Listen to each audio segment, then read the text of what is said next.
Hey everybody, welcome to the Blue Otter Emerald League quarterfinals. Season 13 playoffs are still heating up. We are about to observe the two top teams from the Ionia division go head-to-head.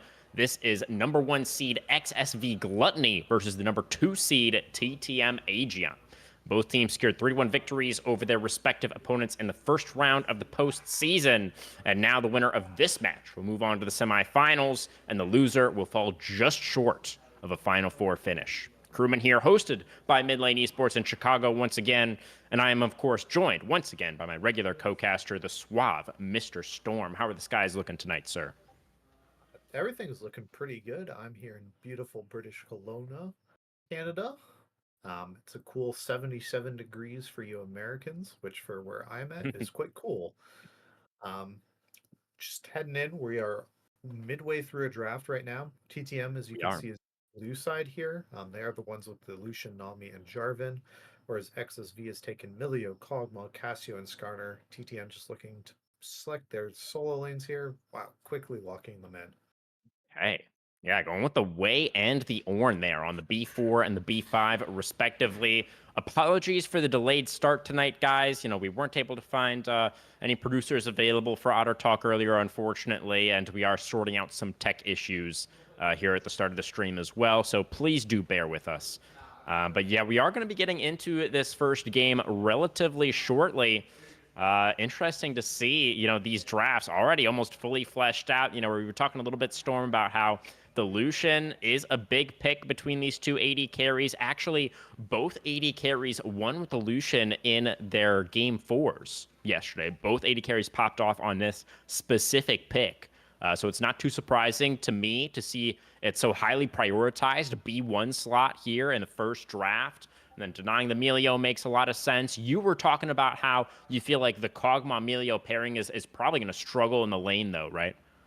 Yeah, I'm not expecting Milio Kog'Maw to be able to do very well in Dilution Nami. Kog'Maw has such telegraphed kind of uptime windows of when he wants to fight and when by clicking W. So as long as you're Lucian, you wait for Kog'Maw to use his W at some point. If you're able to get a short trade and then dash away when he has that window going and go back down, Kog'Maw is so much weaker early. Um, Milio, while he does pair well with him, doesn't really for very um, Millia is much better into kind of, these heavy engage supports like, the Leonas and whatnot, where you're able to disrupt their engage. Whereas Nami just kind of has that range and pre six, you're kind of powerless to stop any of the bubble or anything happening onto your carry. So I feel like TTM have secured themselves a really strong bot lane, especially paired up with this Jarvan, who's going to offer them the ability to go for these dives. Quay as well has this kind of long range damage. If he roams down, he can cast those severing bolts, searing Yeah, bolt, yeah, yeah, something like that. Yeah. absolutely. So I like the TTM draft. Just going by that. Will say though for XSV, this Cassiopeia pick for BKP, I believe. Absolutely right there, Storm. Yeah, Yes. is something that they are incredibly proficient at.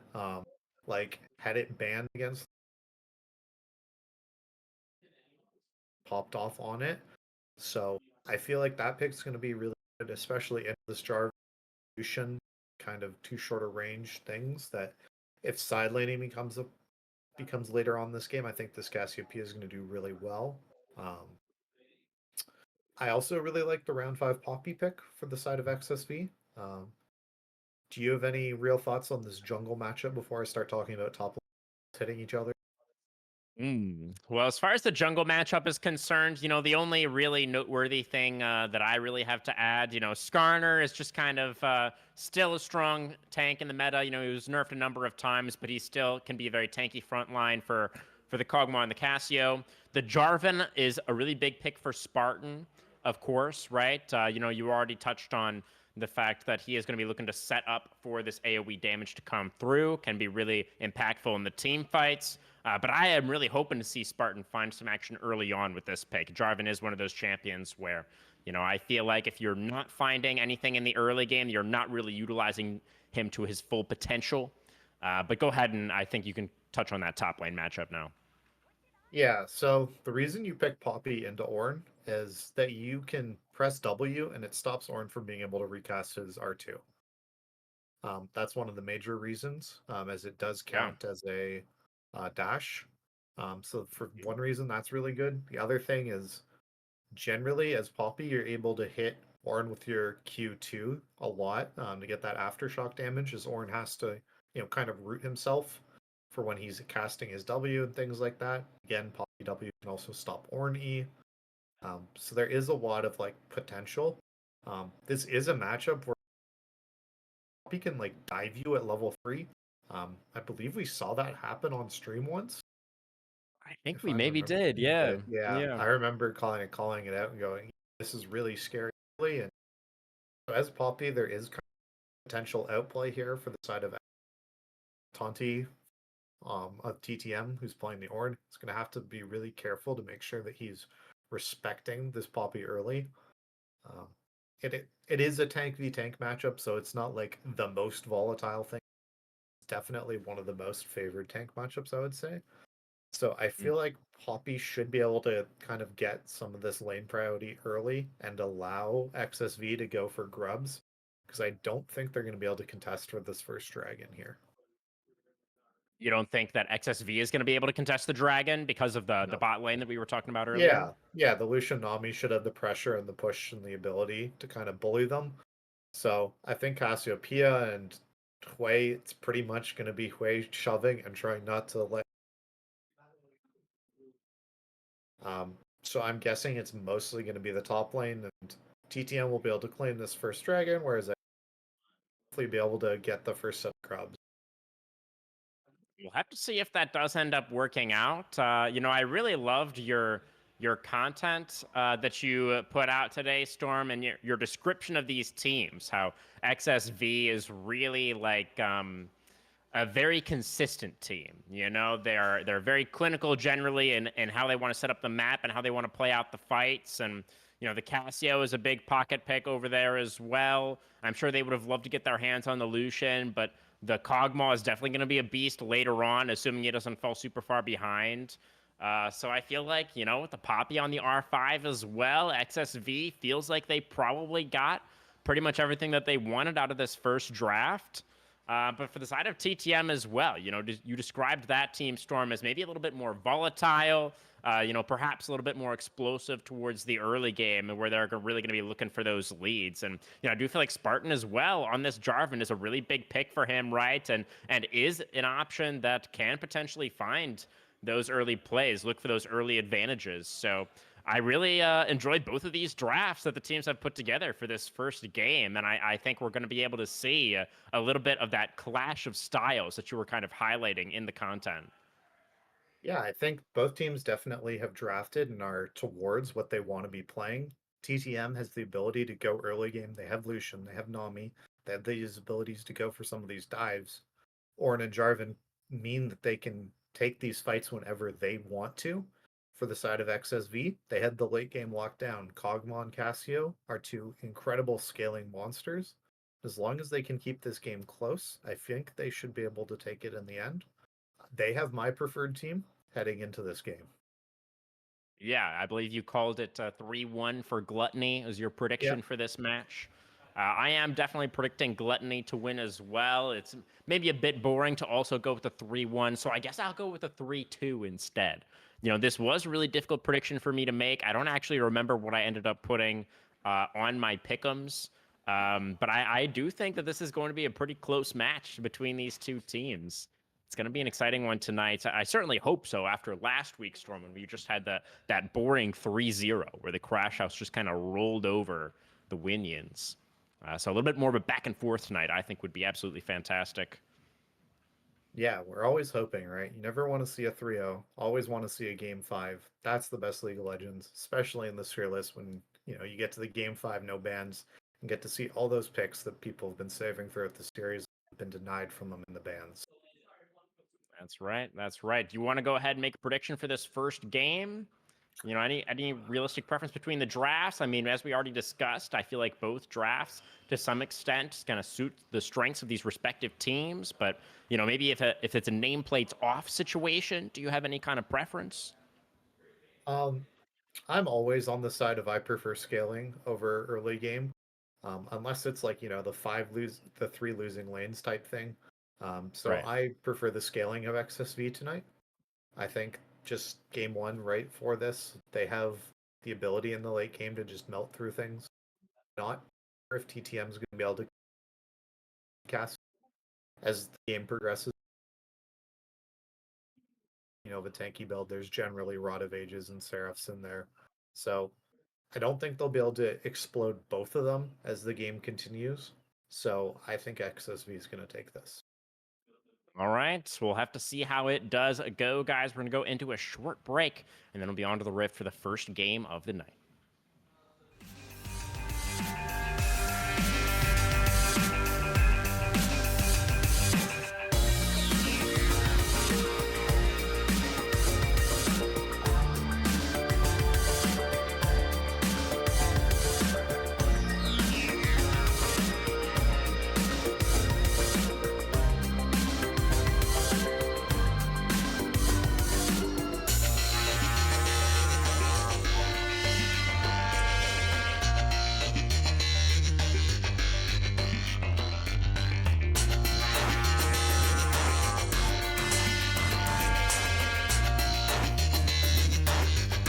Keep moving on.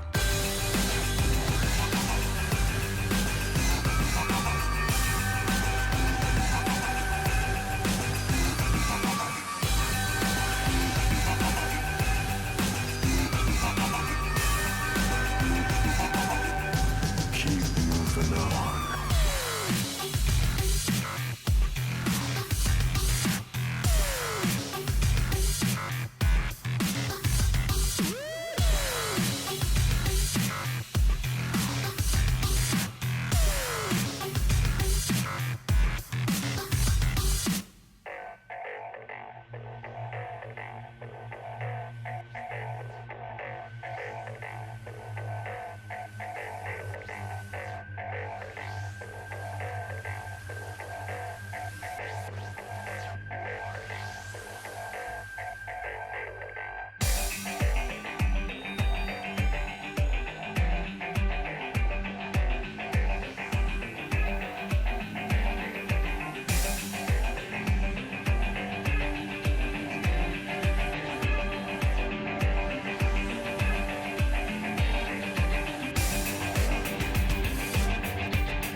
And they say I have a grim sense of humor.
All right, everybody, welcome on to the Rift, our first game of the night.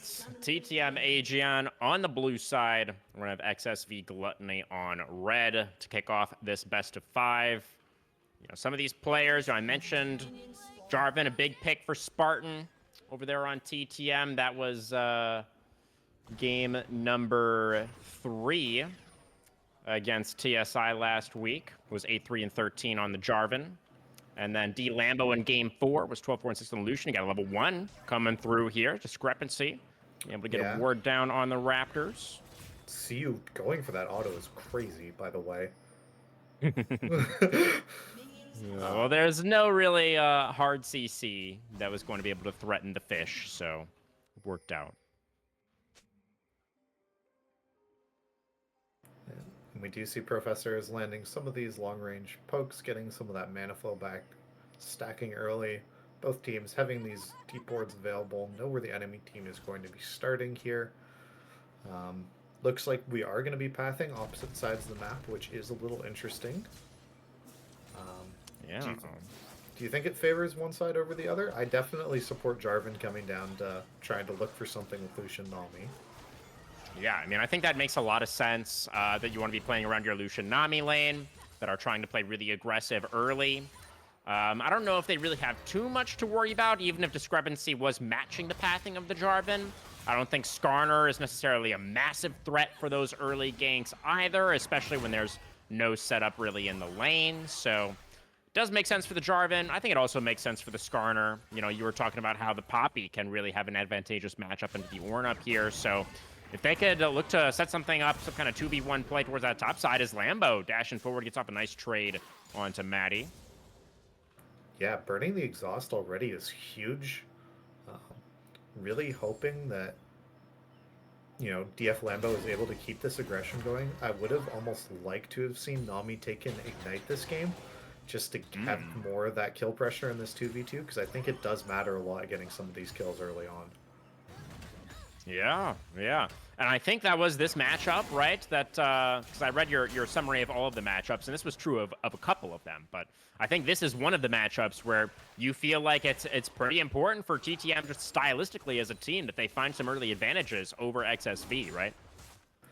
Yeah, Matty has been just constantly really, really good for the side of, oh, forgive me. XSV. For XSV, right? Whereas VFD Lambo has very much been more trying to focus on having great games, you know, individually. The games on, you know, the Samira, where we saw them get a pentakill and things like that. They've had games that have been really rough. So Lucian is kind of one of those things where we're expecting this early aggression and everything coming. So hopefully that works out. Oh, there is that steadfast presence. Blocks the searing charge. Taunty in trouble up there. As spectator camera trolls us a little bit. That was a flash away for the Ornn to keep himself alive.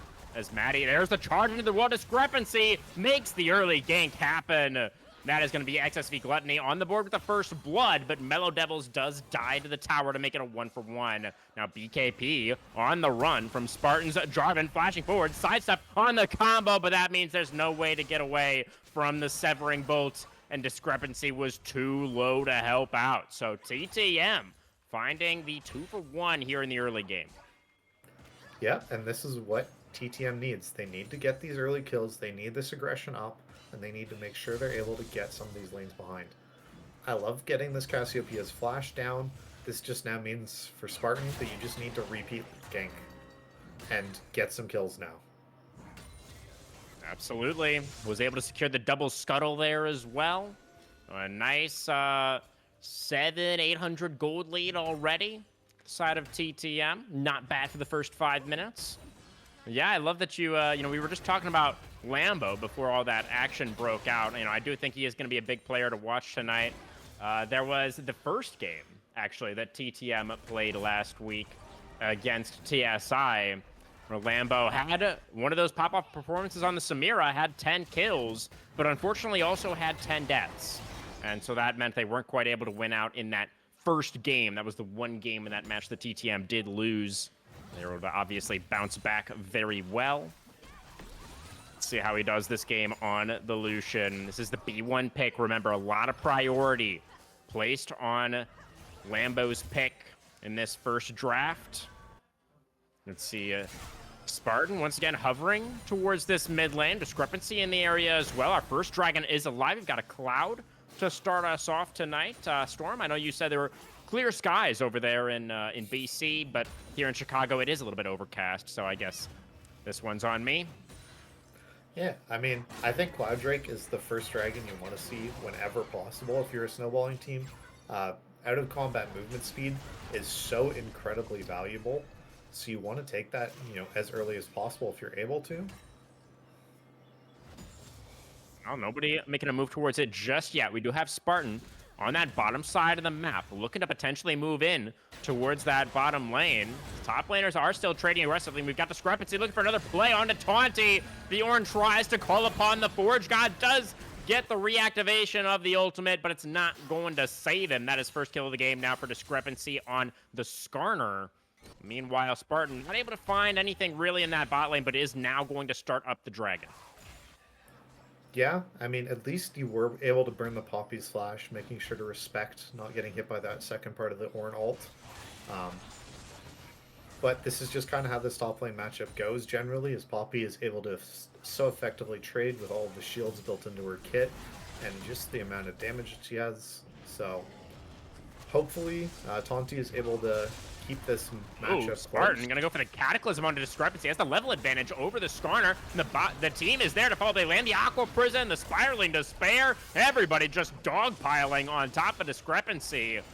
And for the side of XSV, nobody really able to help out the jungler. You know, Cassio coming off a reset. Bot lane push underneath their turret. Nice aggressive invade there from TTM. They're going to secure themselves in the feet of Warfare. So Spartan, I guess, not going to be able to stick around for the Grompy.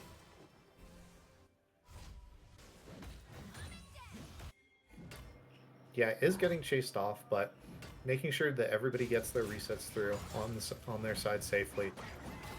Do see a little bit of trading going up here in the top lane. Taunty is able to land that Belling Breath.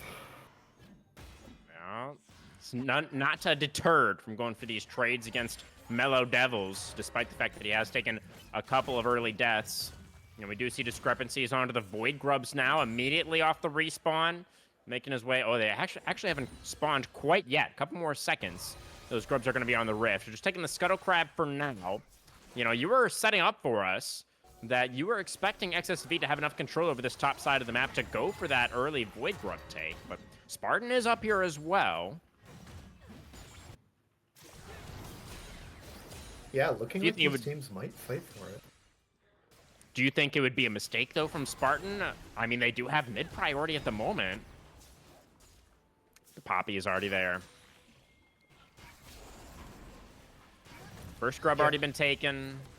Yeah, it looks like they're just going to give it up, deciding that they're fine taking this first dragon. I mean, is something that dragon does force your opponent to come fight you, so is something that you definitely want while you're a snowballing team, although grubs do provide you so much early power when it comes to pushing these advantages. Really wish they had been able to prio for that, but Jarvan just needing to cycle through these camps, deciding it's much more of a priority. Yeah. You know, we have kind of identified the side of TTM as having the early game composition, you know, because of the Jarvan and the Lucian, but they do also have those really strong scaling elements of the Wei and the Ornn, right? So, you know, despite the fact that Taunty has kind of been put down in this early game, he's still gonna be Ornn. Here comes the Skarner into the mid lane, does get the stun into the wall there. That is going to chain into the Impale. The Petrifying Gaze is going to not really matter. And the Wei is unfortunately going to face plant into a wall there with the flash before getting taken down. Professor, I feel like you probably should have just accepted the death there. I don't think you're ever getting out even with the flash. So, a little bit of whoopsie, but, well, that is a nice setup from XSV. Discrepancy, been doing a great job so far, playing around these solo lanes and just hoping that the bot lane can survive, which they're mostly surviving, although they are down about 20 CS at the moment, so that's significant. But the call is stacking. Not everything is going terribly for them. Maddie hasn't died. It's not the end of the world if your Kog'Maw is down a couple of waves. It's just, you know, Lucian hasn't taken over, and that's the biggest thing. For sure. Yeah. And I was going to mention, we had some pretty early action in this one, which meant I haven't really had the opportunity. It's another nice block on the Searing Charge there for Devils. Is taking a good amount of damage as Lambo going for the culling onto the Kog'Maw, who does go down extremely low. But Maddie holding on to both the summoners there. Nerves of Steel for the Void Puppy. Is going to have to go for the reset, though. Not going to be able to stick around underneath the turret. There's a knockup from Taunty. Devils has gone down pretty low. In comes Spartan. Going to go for the Cataclysm. The flash out from Mellow. Gets back underneath the turret. Now Discrepancy in the mid lane. Professor is going to be stuck on the Miasma. And the Skarner actually going to take the last hit there once again. top Mellow lane. Devils staying alive for so long. He's going to be the flash away from that last turret shot. Taunty barely surviving. Gets the kill onto Mellow. Will get out. Yeah, and with the grubs, that is going to be some plates in the top lane for this Ornn as well. Discrepancy Skarner. once again. What a bubble. Oh, the Aqua Prison. Beautiful from CU. Gets Illusion and Nami out to safety. The Impale, oh, not going to land there. That was very close. Kind of split the difference between the Lucian and the Nami with that Skarner ultimate. This is going to mean the push out for Maddie and Avi, and potentially a transition into a Dragon take. Yeah, if you're able to get this without the Lucian and Nami being on the map to currently contest you, it's so big for your team. Just means that you can dictate what fights and just buys time in the game, right? It's 4 or 5 minutes that you aren't forced to come in against the enemy team. Smite good there from the Skarner. We are all tied up now, 1 dragon apiece. Now again, the Feat of Warfare did go to TTM. Now that is 2 objectives to 1, 2 neutrals to 1 for XSV. So they're just going to need 1 more there for the Feat of Monster Slaying. Yeah, would just like to kind of talk about first items kind of starting to come through for some of these people. For Ornn, it's the Sunfire Cape, thing I hate the most when I see top laners build it. I guess it's fine too. You need the wave clear. I accept it. Murillo, I believe, is going for the stupid thing that heals you when you hit somebody every once in a while. Sorry, which who's building this item that heals people? Poppy. When you... Oh, Martin flashing in. There's the Cataclysm onto the Poppy, who does get run over by a train. Taunty taking the kill. BKP now gonna get stunned up by that Brittle Auto, trying to kite back. Not gonna get knocked up by the Spear and Charge back into the bot lane. Now Discrepancy finds the Ishtal impact onto D Lambo, who has to flash away to get out of that situation. See you, another beautiful bubble. It's going to get the Nami out to safety. Sundered Sky, I think. Sundered item you were trying to think of. Yes. Yep. So much action in this game. This has been great. These are just non-stop. Here comes Discrepancy again. Does get the stun into the wall this time. That's going to be the Impale onto the Nami. D Lambo, though, can still hit. There's the rock to the head as Discrepancy secures the kill. Skarner now on a spree. The Spartan is here to try to counter this. Does find the EQ combo to 2. A really nice, actually, kick from the Melio. Discrepancy flashes the wall. Really nice flash. Gets over the fat wall there. Spartan still has the combo on cooldown. There it is. He's trying to chase after BKP now. The Cassio trying to kite this one out, but the the Melio kick. Over the wall. It's going to be Avi finding the setup there, and now Professor is completely caught here in the river. Lambo trying to dash back over to get the way up. Not going to be successful. That has been a kill for the Cog Mob. Maddie's first of the game. Lambo not able to save the play. Yeah, and this is starting to turn into a disaster. If you are the team that is all about early game aggression and getting ahead, and the enemy team is passing you in kills while you're fighting like this, it's just meaning that your timer, the doomsday clock, is going down and down and down. You know, there is still that slight, well, actually, I was going to say a slight gold lead for XSV, but with that first turret going down for Lambo, that is going to be the feats of strength and a slight gold lead for their side now. Yeah, that turret does matter so much in the way of getting these feats. That's something that's basically required at this point to start scaling up. Do you see that was a steal on that blue buff there, I believe, in the top lane. It was indeed, and now it's a play on Taunty once again. Beautiful from Mellow. Devils finds steadfast presence on the Searing Charge. The Keeper's Verdict over the Ornn activation still comes through just a second early on the Poppy R. Not able to deny the Forge God, but Discrepancy is going to be able to take down Taunty in the aftermath. 1-for-1 in the top lane. Trade of ultimates there. Now the support's doing some battle here in the river. Aqua Prison going to land for CU. Culling has to be flashed by Avi. Discrepancy moving down now, and Lambo and CU going to retreat back into the mid lane. Rift Herald alive. Yeah, but with Kog'Maw currently fighting a Gromp and about to have it taken by a Jarvan. Oh no, Ooh, Maddie. and there's the Cataclysm. That's going to get the flash of Maddie. There's the flash forward for the way, the grasping ball into the severing bolt. Nice setup there from Spartan. Professor able to get in there and knock it down. Is the Jarvan in trouble? Probably not. He still has his way here. Yeah, There's going to be like the you want Melio this kick fight. again, though, from Avi. There's the EQ in retreat for Spartan. Discrepancy is so strong, so fed on this Skarner with the Heartsteel already. Not quite able to chase down the Jarvan, though. There's going to be the Impale only on to CU. Yeah, but look at Aquapress is these not going to Heartsteel land. stacks. Just take them, man. Looking They're so for tasty. the way. They are. There's another cling for Discrepancy. Flashing forward now is the Casio for the Petrifying Gaze. Discrepancy going down so low, but it's Professor who's going to drop first. And now Spartan has to try to find a way out of this situation. Looks like he is going to be able to utilize the Hex Gate to get to safety. So really crazy sequence there. Somehow only one person went down. BKP able to get that kill onto the way. A dragon coming up again. Gonna be a Hextech Soul this game, Storm.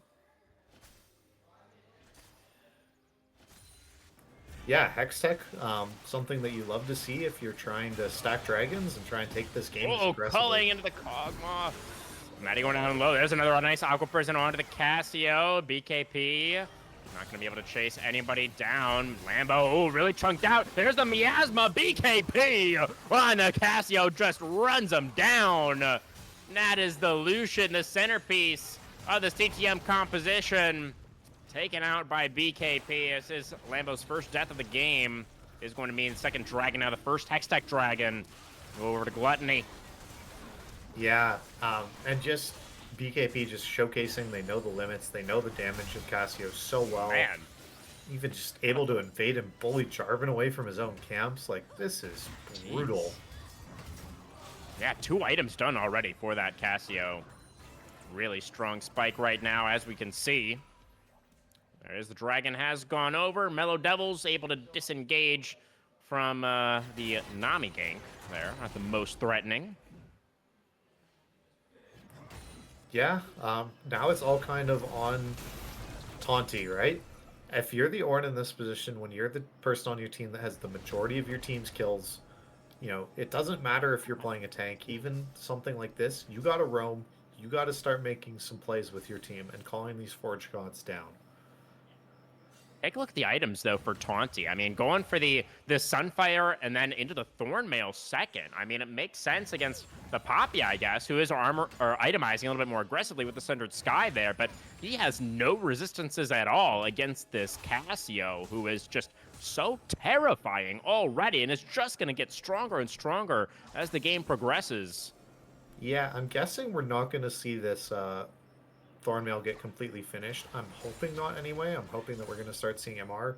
Just as, you know, Kog'Maw, even as an AD carry, does mostly magic damage as well with all of that Biospit. Yeah, true. Yeah, there's a dash forward, finds the culling onto the Kog'Maw, mostly soaked up by the Melio shield, and another beautiful kick from Avi to boop Spartan away.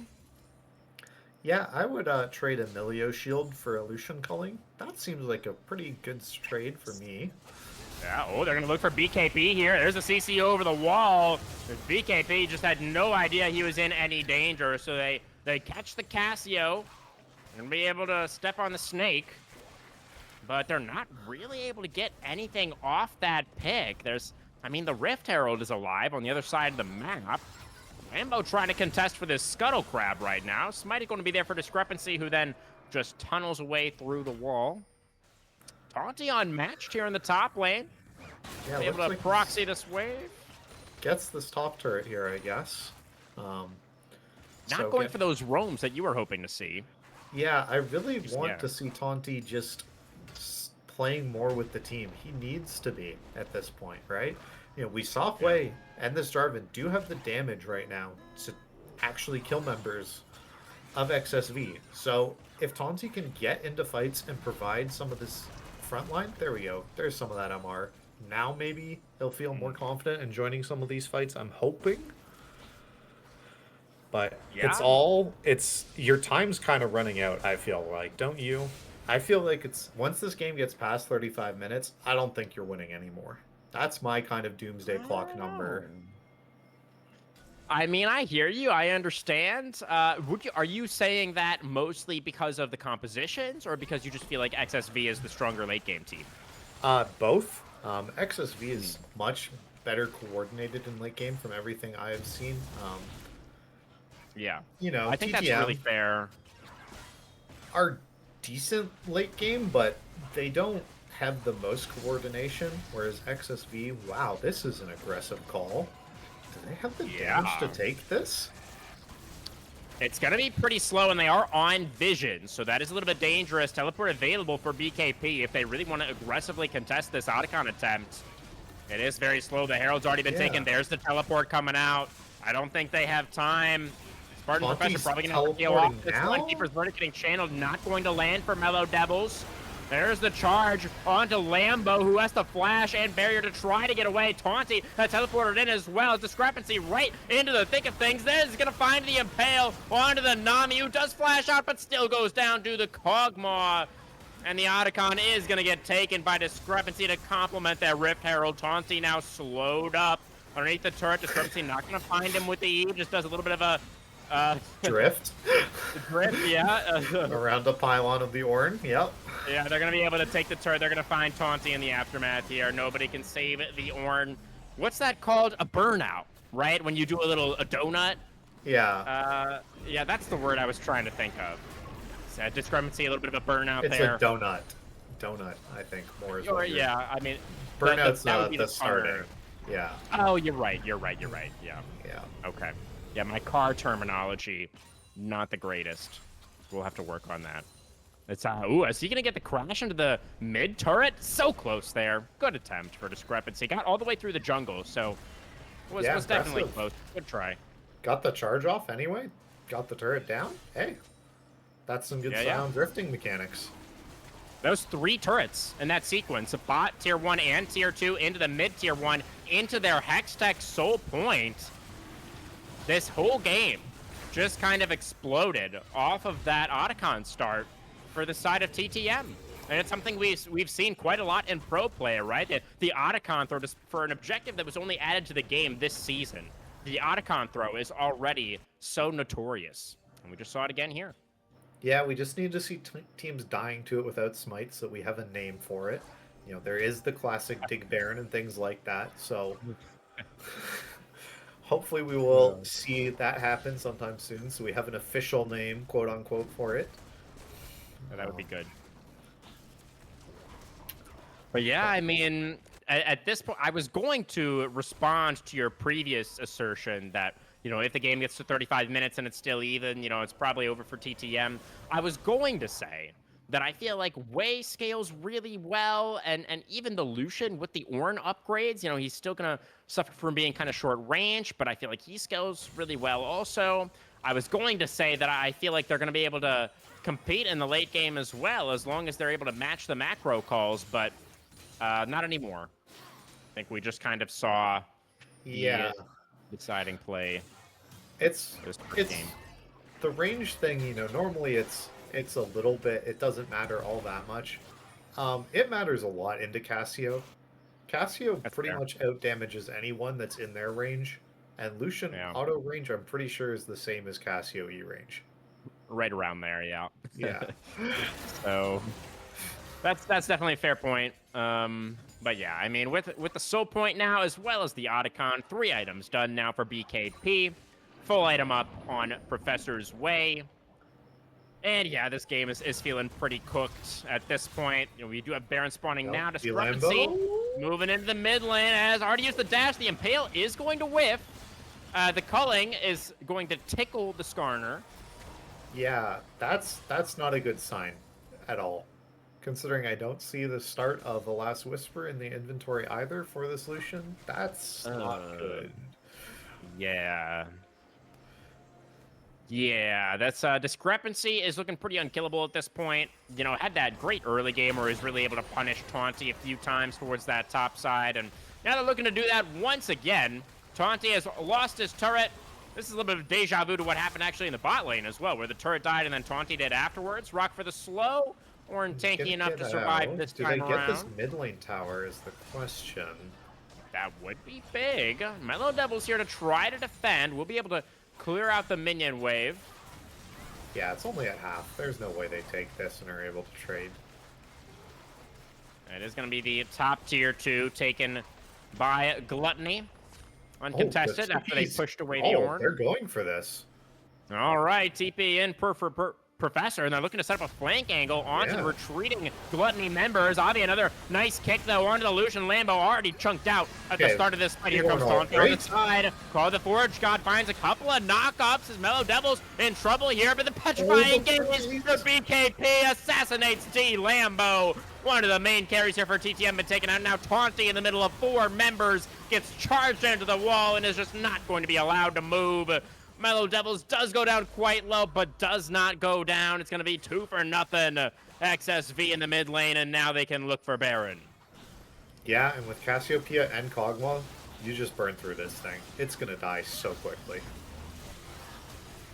Yeah, Spartan is alive. They're trying to force their way back into the river. Maybe the Jarvan could go for some kind of miracle steal. There's the kick from Avi. It is on cooldown, but the smite is going to be good. The Keeper's Verdict actually was there as well from Mellow.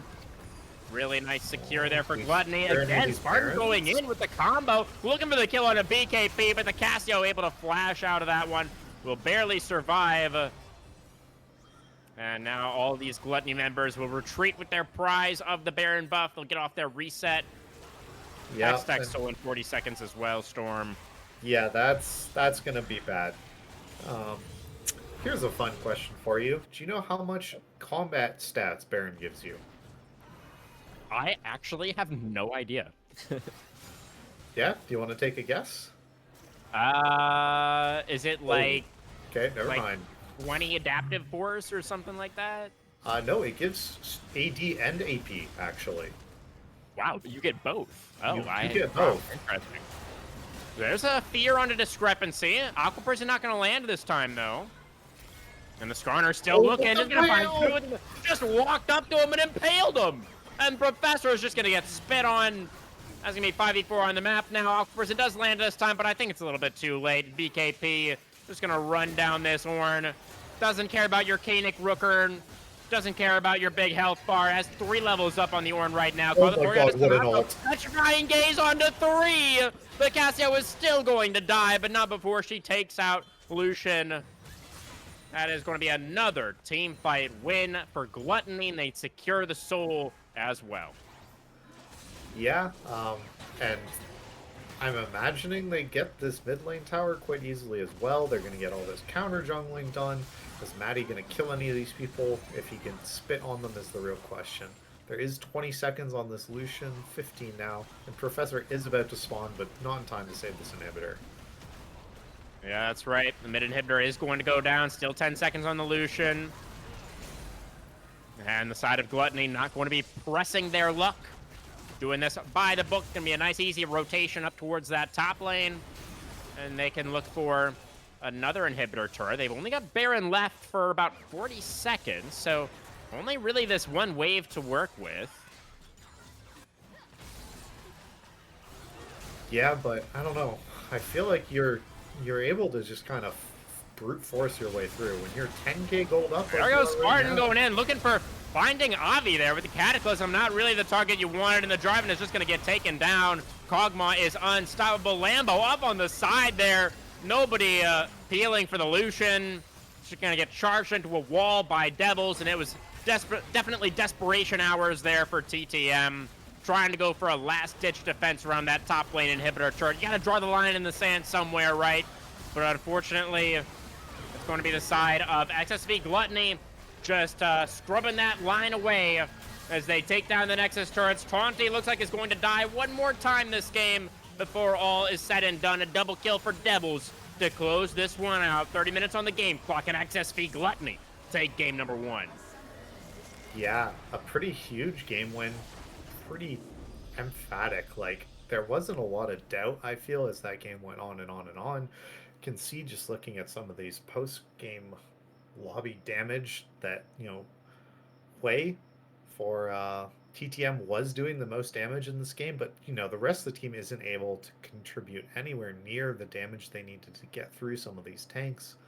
The Mellow, despite only building the Fimbulwinter and Sunfire Aegis, has all those bonus resistances thanks to the Poppy W. Skarner was unkillable from what, minute 12, minute 14 Yeah. onwards. Like that, watching a culling like not go through a Skarner W shield and a Lucian shield is like, oh god, the game is over to me anyway. Yeah, pretty much. I was honestly like slightly worried at the start of the game when Discrepancy was the one getting all those last hits. Where I was like, oh, it was like probably you would rather have those on like the Cassia or the Kog'Maw, but they also got very fed in the end. And the Skarner getting those early kills meant, like you said, that he just got so incredibly tanky so early on in the game and was just incredibly impactful on that pick. So worked out really nicely for Gluttony. For the side of TTM, Lambo definitely was trying to play the Lucian how you need to play it. You need to be playing up, you need to be trading aggressively, looking for those angles with the culling on mid wave, all that sort of thing. But unfortunately, it just felt like it was kind of like how you drew it up for us in the content. Honestly, I feel like your analysis was on point there. It was just more controlled, more cohesive. I think from Gluttony being able to play around their carries and had the better macro calls down the stretch as well, as we saw. Yeah, just looking so clean, knowing every single one of the steps, right? There wasn't anything out of place. It was get vision. Once vision is established, get picks, then take the Baron. Like, there wasn't any wild, like, oh, let's just go crazy and fight. You know, there was a little bit of that of BKP when he chased through the jungle onto an Ornn past, like, you know, diving him under his tower, basically, and then being 1v4. But you had already gotten everything you needed at that point. At that point, sure, it's fine. Go off King. Like, I don't think it matters, but I feel like this is just going to be kind of how the series is going to go. And I'm hoping we're able to see TTM get something stronger almost early game, even more early game skewed. As much as I love seeing Ornn and Jarvan and kind of these big AoE team fights start the game things, I feel like we might need to see some sort of, side lane threat just so that they Mm, can't 5v5 the gameplay. Like, I'm predicting and I'm hoping we see something like an Urgot or some sort of split pusher like the Yorick that we've seen gaining more and more popularity to try and sure, punish sure. XSV. I know you are a big Urgot enjoyer, Storm. That would be cool to see later on in the series. But as far as this game one is concerned, who's your POG for the Gluttons in this one? Uh, for Gluttony, I think I'm gonna go with the Skarner. You did everything right. You got the game going. You got the kills. You made sure that Jarvan wasn't out tempoing you on the map. I think that it's the jungle player of the game vote for me. Yeah, I would have to agree for sure. Even with my jungle bias, I feel like it's almost hard to argue against Discrepancy for this performance. He was always playing up, looking for the angles in all the team fights as well. Knew his role not only in terms of like the pathing in the early game, but also in how he needed to play out the fights. And just felt like this game was so easy for BKP and Maddie to play because the team and Discrepancy especially was playing around them so effectively. So definitely good looks there. And we'll see in just a minute if TTM are going to be able to bounce back for game number 2, guys. Don't go anywhere.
All right, everybody, welcome back. We are about to get into our Game 2 draft between XSV Gluttony and TTM Aegaeon. Looks like TTM deciding to move over to the red side after that Game 1 loss. What are you hoping to see this time, Storm? You're looking for some even more of an index into the early game? You're looking for some side laners? What's your #1 priority for TTM in this draft? I think the #1 priority for this draft is you need to get a side laner of some description. It doesn't necessarily have to come from Taunty in the top lane. It could be, some sort of Yone or the Rise or something like that. Like, it doesn't have to be totally indexed into split push or anything like that. But I want to see them try and play for the side lanes and try and split TTM up. Um, it just kind of showed as that game went on further and further that TTM in the actual dedicated 5v5 were a better team when it came to playing together. So I You mean think, XSV? yeah, no, yeah, sorry, XSV was much, much better grouped up. TTM is on red side. They do have that round 5 counter pick for whatever lane they decide they're going to go with. And that's a Lilia first pick for the side of XSV. That's really interesting. Yeah, definitely. I mean, Lilia is relatively meta these days, pretty strong, but we don't see it blinded really all that often. So definitely interesting. It's a bit of a different angle, a little bit of a different type of champion for discrepancy this game. For Lambo, they're going to take his pick very early on once again. Going to go for the Tristana this time around. Yeah, Tristana's been something that Lambo has definitely played a lot. They've had a couple of good games. They've also had some disasters on Tristana. Um, just kind of goes with the territory of being very much like a champion that's all about playing for early scaling and things like that. We'll Sure. mention, I'm pretty sure this is Gragas Jungle for Spartan for TTM side.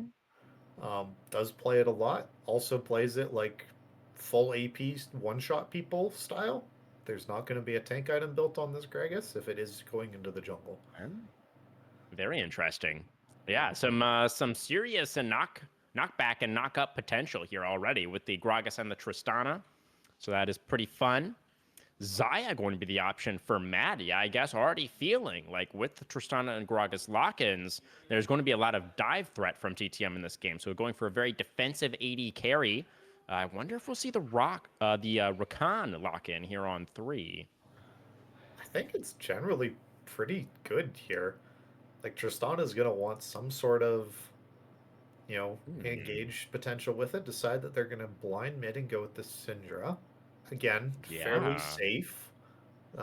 Don't really like the index of kind of AP damage you're already kind of forcing on yourself by running both Lilia and Syndra. Don't think that's necessarily the strongest 2v2 early. That is true. I will say that BKP played the Syndra in game 1 last week against XSV Greed, was 14-0-3 in that game.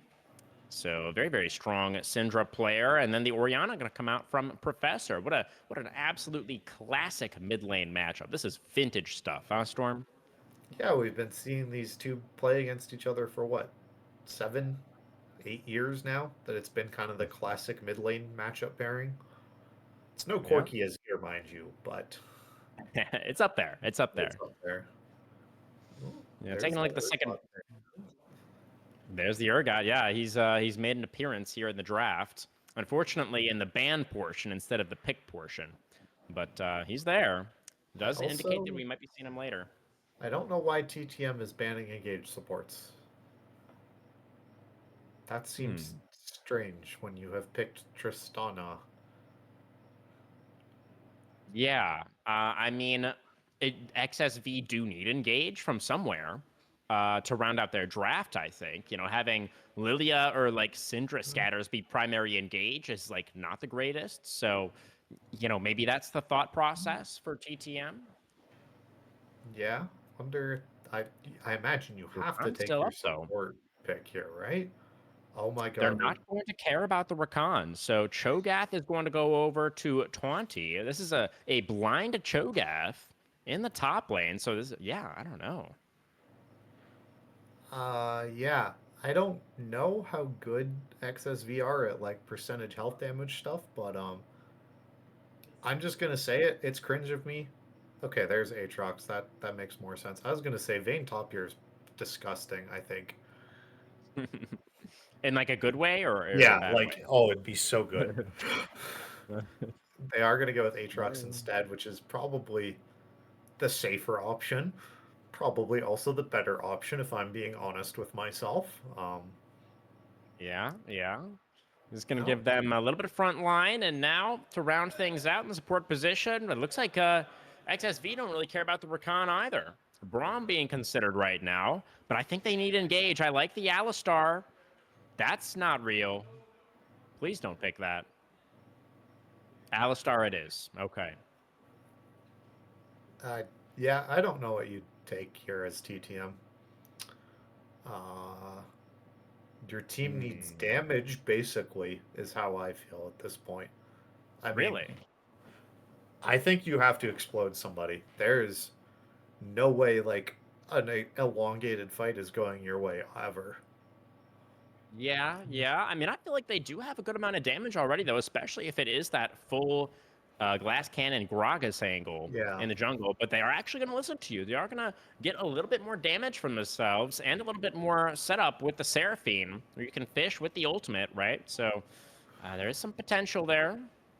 I I'm not a fan of the Seraphine. I get it, and I think it's good in certain ways and stuff, but I feel like that champion without gold, like if they're actually being played as a real support, not like, the farming ADC when you have a Sen on your team or something, just doesn't provide enough utility. Um, I think it gives your team like some options, but the awkward thing is that Gragas is going to be trying to like bowl people into your team, right? And things like that. And Tristana can knock them away. Like, I don't see a lot of like people running forward and Seraphine being able to ult to extend that ult range into them. Maybe you're going to be able to trigger it off your Cho'Gath if Cho'Gath's there with you, but I feel Cho's going to be forced to match Aatrox in the sideline this game. That's kind Mm. of how I'm picturing this game's going to go. Is it's very much going to be the dedicated four ball of XSV versus the four ball of TTM with Aatrox and Cho'Gath both being kind of in the side lanes and then rotating to fights as they happen. Um, Yeah. I mean, Taunty definitely felt like he was pretty reluctant to move or rotate last game when he was on the Ornn. As remember, just kind of stuck around in that top lane until he managed to take the tier 1 turret, then was able to base it and get like a full item and was pretty strong, but the game was already in kind of a tough spot at that point. Now, I will say one good thing about the Seraphine is the fact that you're going to have that double range advantage against this Xayah Alistar lane. So the bot lane of TTM could look to play that pretty aggressively and try to get a big lead for themselves in the 2v2, which, they would have loved to get last game as well, but weren't quite able to. So, maybe they'll have an easier time of that this time around. yeah, I'm just trying to figure out how the lanes are going to go, right? So you have a losing matchup top lane. Cho'Gath cannot dodge Aatrox Qs. His model was too big. You don't have any way to reposition yourself. Um, that's a really good lane matchup for Aatrox. Um, jungle, the Lilia is going to out farm Gragas. Like, she clears the jungle so much faster than Gragas does. Gragas has, of course, better ganks. So it's going to be, again, looking for Spartan kind of to make some early plays like he did last game on the Jarvan. And then mid lane, Syndra versus Ori. This isn't some hugely, oh, that person wins. It's a skill matchup. It always has been. It probably always will be. So it's up to this Seraphine Tristana as probably, the only person on their team that's going to be the ones pushing and trying to get those early advantages, right? So Yeah. I feel that for XSV, there's a pretty clear place to go, right? Like you have Alistair's Aya. If Tristana and Seraphine are like pushing into your tower, that should be a kill like every time. So I feel like Lilia is going to path bot and is going to be able to farm these two. But Okay. Yeah, I mean that is a scary thought for the TTM fans out there for sure. I mean, Lilia is not like the most amazing of early gankers, you know, not really that strong before you get your first item, but you know, you're absolutely right. The setup is there from the Alistar, and the Zaya obviously has CC in the kit as well with the Blade Caller, so you know, it might not be the quickest, but they definitely could win out if Tristana and Seraphine are overpushed in that bottom lane.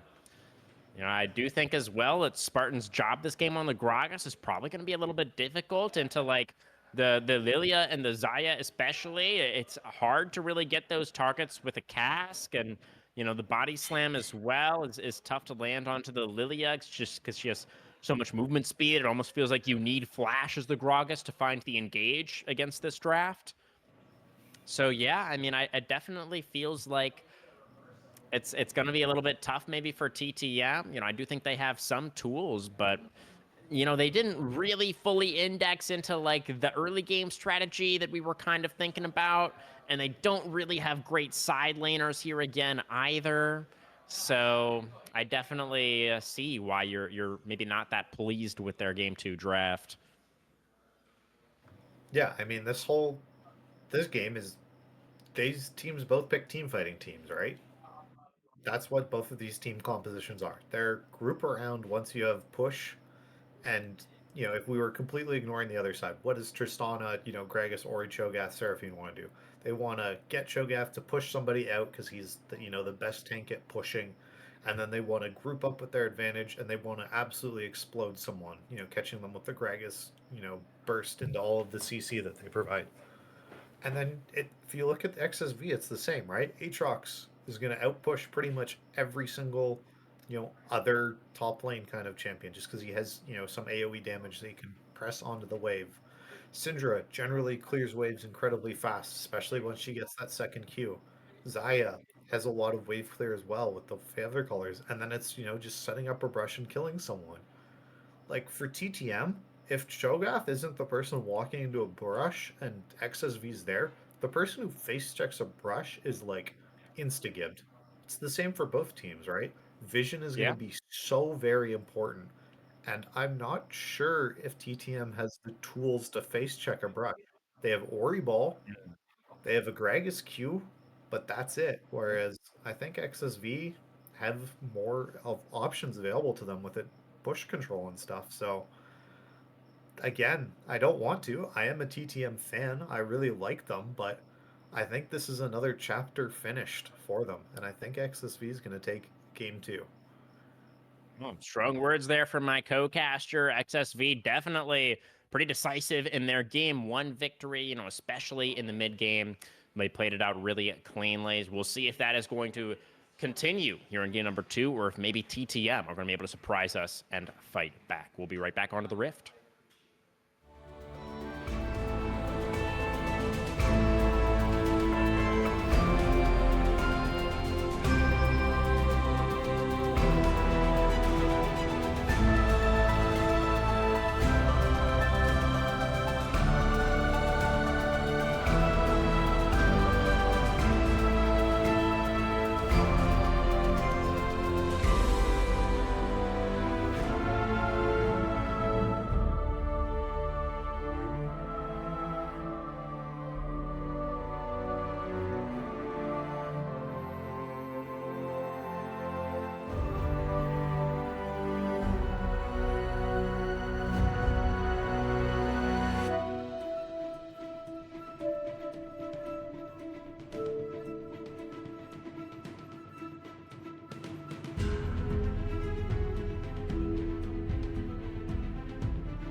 Alrighty, folks, welcome back onto the Rift for game number 2. XSV on the blue side this time around after taking the win in game number 1, and TTM going to try their luck on red for this next one.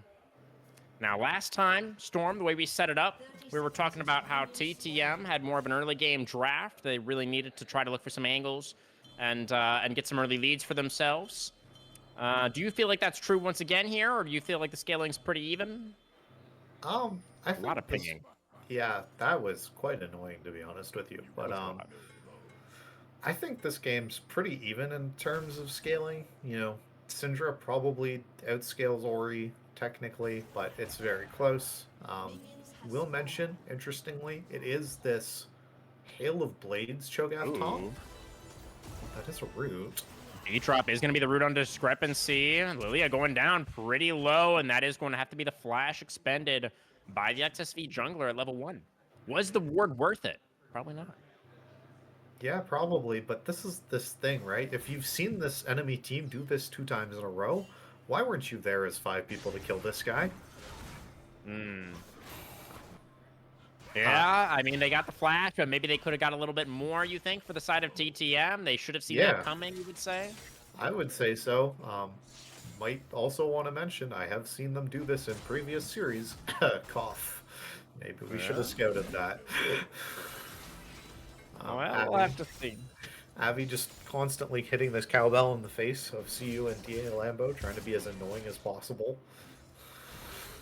Yeah, Avi had such a great game number 1 on that Melio. Was incredibly impactful on that pick. So looking for another big performance on the Alistar. Is going to be the main front line and main engage for the team. So again, Taunty. looking at obvious Taunty, yeah, in trouble. This matchup in Aegaeon misses the rupture as well. If he is passive, it's a kill. He just needs a passive auto, and he can flash auto him. Not quite enough just yet.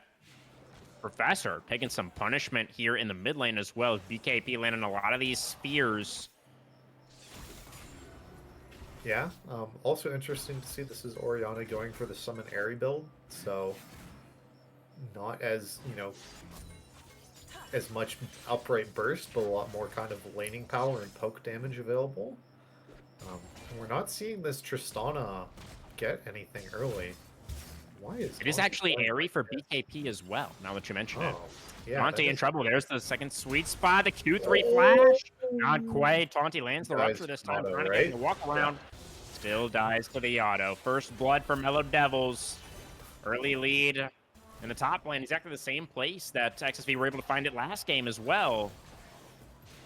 Yeah, and I'm pretty sure Taunty is going to be playing this movement speed kind of choke. Mid-lane battle. So close between both of these two mid laners. The Syndra Orianna battle. Not usually something that you expect to be high octane early on, but they're definitely going at it. Yeah, and we do see that Spartan is on this bot lane scuttle here. Would be ready for a gank, but, Maddie and Avi have taken their first reset already, so it's just going to be this Gragas doing a full clear and a reset. Not really what you want to see. Oh, going to cancel that. Looking mid lane, I guess. And BKP is pretty far back. Taking a look at the top lane for now as Mellow Devils and Taunty trading aggressively once again. So the Lilia is going to be able to secure that topside Scuttle Crab. Spartan not able to get over to that topside river in time to contest that one. Now Discrepancy actually hanging around, hovering towards this topside. Spartan right behind.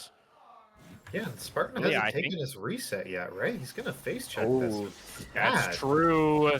The Aatrox is relatively low. Devil is going to get hit by the rupture, and that is going to be a kill for Taunty. But the Lilia is probably just going to be able to clean up the 2v2. Spartan already used the flash. Oh, okay. The Blooming Blows not quite in range. When does the body slam come back off cooldown? Not soon enough. That is going to be 2 kills for the Lilia early on. Discrepancy off to a nice early lead once again. Our game 1 POG, remember. Yeah, I mean, this is not looking all that great already. D Lambo and CU down here haven't really done anything of note. Both towers are full. just going to take their reset here off pushing in this wave. I guess. They're just going to freeze this for some reason. I don't know. Well, you know, if they can zone Lambo off some XP, maybe it'll be worthwhile. We'll see how that looks once the Tristana does get back to lane. BKP, first to level 6. Not going to find the Force of Will, though. Yeah, just wondering who's going to take this first step towards this dragon here. Lilia will be on the right side of the map for it, and is just finishing their clear. Imagine they're just going to go make sure that their bot lane can get this kind of push out with this big wave that they have frozen into the dragon. I would hope, but we do see Gragas on Spartan, you know, is pathing down. I bet to start his wolves. Probably gets level 6 after this Grump here, I have to imagine. Here comes the Lilia towards the bot lane. It's Taunty 2K, continuing to eat some punishment by Mellow up there towards the top side. And Tristana is just going to be able to rocket jump back towards the turret. And Lambo is totally fine down there, but that is the bot prio for the side of XSV, and now they are going to look towards that first dragon. Yeah. Okay, so Cho is level 6, and this is the kill point that you have if you're playing this Hail of Blades stupid thing. This is the strongest point of view, probably for the entire game. Right now, if you land a Rupture onto Murillo, you got it. He feasted a minion, never mind. He did feast a minion, yeah, that did happen. You know, the 1v1 has not been going super great for the Cho'Gath, so just trying to get that early feast stack. I don't mind it too much, but that is kind of concerning how you pointed out the Hail of Blades. So the rocket jump forward for Lambo. Not quite going to be able to get the detonation on Maddie, so no reset on the jump there. Zai will be able to walk that one off. Yeah, Flashing forward is Discrepancy, finding the Lullaby onto Professor. The Orianna doesn't have flash, already used it, but does have a jungler. The Shockwave as well to buy a little bit more time. The Scatter not going to connect onto the Orianna, so BKP will flash forward. Finds the Unleashed Power, takes down Professor. At least Spark will be able to body slam his way towards safety. That is going to be the flash off of Maddie, as CU is coming in with the beat drop. And now Zaya, no tools to work with underneath this turret. Is very close to level 6. Zaya almost has it, just gets it off that minion. They had to go a little bit quicker. Now the barrier going to be utilized, and the Featherstorm has to be used as well. I actually don't know how that works. Does Featherstorm immune the explosive charge? No, it doesn't. No? It's like fizzy. Okay. You can still get damaged by tethers and all things like that. So I guess Maddie was just dead there. Yep. Lambo and CU able to make it happen. And of course, Avi on the top side of the map right now, helping to take the grubs. World Ender for Devils. Looking for it onto Taunty, who does have flash. Okay, never mind. Does have to flash the sweet spot. Imagine if Devils predicted that though with his own flash and hit the key. That would have been. I would have screamed. I wouldn't have been able to help myself. That would have been a pretty cinema moment. That would have been sick to have seen. But I am glad to see D-Lambo and CU are able to punish. Avi did roam for an incredibly long time there. Was the reason that Professor died. Was able to, you know, flash out of the bush and get a combo off, burning Professor's flash himself. And then, you know, even stuck around to help kill some of the grubs in that area. So definitely was gone probably too long. Gonna have to see if Taunty is able to kind of get himself back into this game and how long it takes Avi. Ooh, but pull from Avi. Spartan is here. The Alistar still only level 5 because of all that time away from lane. Explosive Cat's going to put him in a tough position, and Avi knows he's just dead here. So this kill will go over to Lambo. And it looks like they will get Maddie as well. The Zaya does find a nice Blade Caller, trying to trade one back onto CU, but it's not going to happen. Double kill for the Tristana. That's exactly where you want the gold as TTM. Good old-fashioned Goomba Stomp, the W kill coming down from TF Lambo there. Yeah, very nice. Was able to finish off the Alistar. And then got in there for the Goomba Stop execution, as you say. Swirl Seed not going to land. Ironically, because the Scatter did. Otherwise, I think Professor probably would have kept walking back. And then maybe would have gone to sleep. But totally fine for now. Avi trying to defend the Krugs. Spartan is going to have to flash over the wall. The blast going a little bit unfortunate. Oh, but the ring around there. The belly bop back over the wall. And the Grog is Okay, just trying to find this a is a safe kill, place this to is a kill, recall he's now. what, right? Taunty, the feast. doesn't Oh, he have doesn't to- have doesn't it. have it. He doesn't quite have it. The rupture does land, though. Taunty be able to Okay, walk just- it off. If we have Hail of Devil Blades, still we has just have to auto this flash. guy twice. Just 2 autos. Dashes away from the rupture. The feast is up now. Scatter landing in the mid lane now. Professor is just dead to the unleashed power here, unfortunately. Solo kill for BKP. Number 2 now for the Syndra. Mellow Devil's finding another Q1. He has flash. Flashes for the Q3. Just needs the auto attack. Oh, and Taunty turns it around with a feast. Nicely done. Yeah, tried going for the flash Q3. Didn't land it. Didn't kill him. Dies to the feast.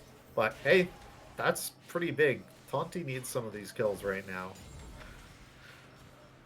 Okay, now we see BKP getting some of this damage down here. After that solo kill, able to get some of those plates with the cannon minion, which for some reason gets incredibly buffed attack speed when hitting a mid tower. Pro tip for all you Didn't know that. gamers out there. Yep. Okay, Yeah, that's, let's take Bird stock already of lost. this. How long do we have? We got 27 seconds till this dragon comes up, right? That's we right. see Spartan in the area, down towards the spot side. D Lambo starting to kind of posture this aggressively because CU knows he has this backup. They have the mid lane push right now. We see Syndra, maybe even looking for a reset or something like that. Lily is here to match. How does this fight go? I'm very curious. I think this is going to be a huge deciding factor for this game. BKP doesn't quite have the unleashed power back yet. Does still have the level advantage on Professor and gets a big chunk there with a combo onto the Orianna. Now the Shockwave on a discrepancy, but the Lilia is going to put Spartan to sleep. The Encore over the wall gets the Lilia underneath the turret, so that's going to be a trade of junglers as both will go down. Yeah, but I think that was support Seraphine getting that shutdown. Oh, BKP. Good try there, but a good reaction from Professor. Just a trade of flashes between the mid laners. Now Lambo able to get this wave pushed in towards the bottom side. Has got this bot tier 1 turret down to only a couple of plates left. Yeah, all these roams from Avi and, after that kill and stuff, that, Tristana is quite adept at killing towers if given time. So nice to see that is happening. I think Lilia will probably be sitting around this area as well, just trying to make sure that this, early Earth Dragon, Mountain Dragon, whatever you want to call it, does provide those resistances, which are huge, especially in the early game. Well, it is bot prio at the moment for TTM. You can see Lambo and CU kind of moving into the river a little bit there, at least getting some shallow vision for themselves. Now, Discrepancy is going to find the big man. Spartan with the cask gets a little bit of a bouncy castle for the Lilia, and now with the Orianna moving over as well. Discrepancy flashes to try to get away. The barrel, not quite enough. Lambo over the wall, gets the E down. I think that should be enough to get the kill. Oh, the charge is not enough. Yeah. Healing there in the jungle keeps a Discrepancy alive. But still, that should be the dragon over to TTM. Looks like they're going to tie us up 1-1 for dragons. Yeah, pretty big. You can see that Taunty does have teleport, but Mellow doesn't, so... But man, look at how beat up this mid tower is getting. This is getting worse and worse for Professor. If you don't have your mid tower, I can't imagine how you're going to play the game as this Orianna. Yeah, BKP has been putting on so much pressure here in the mid lane. Finding so many scatters. There's another one right there. Is that just another kill? I think so. There is the unleashed power, and there it is. BKP on a rampage, 4-0 now on the Syndra. Okay, so Wow. we're losing our mid tower probably in this next wave because Orianna's still dead for 15 seconds. What do we do with this? Oh my god. Okay. It happens. Yep. Just gotta hit the ground sometimes, you know. Yeah. Prove that your horns are very sharp. Playing the top lane. Spartan looking for Devils right now. Aatrox level 11. Already popped the World Ender. Got Taunty down to about 50%. Q3 going to land there as well. There's a double scatter. BKP on the roam.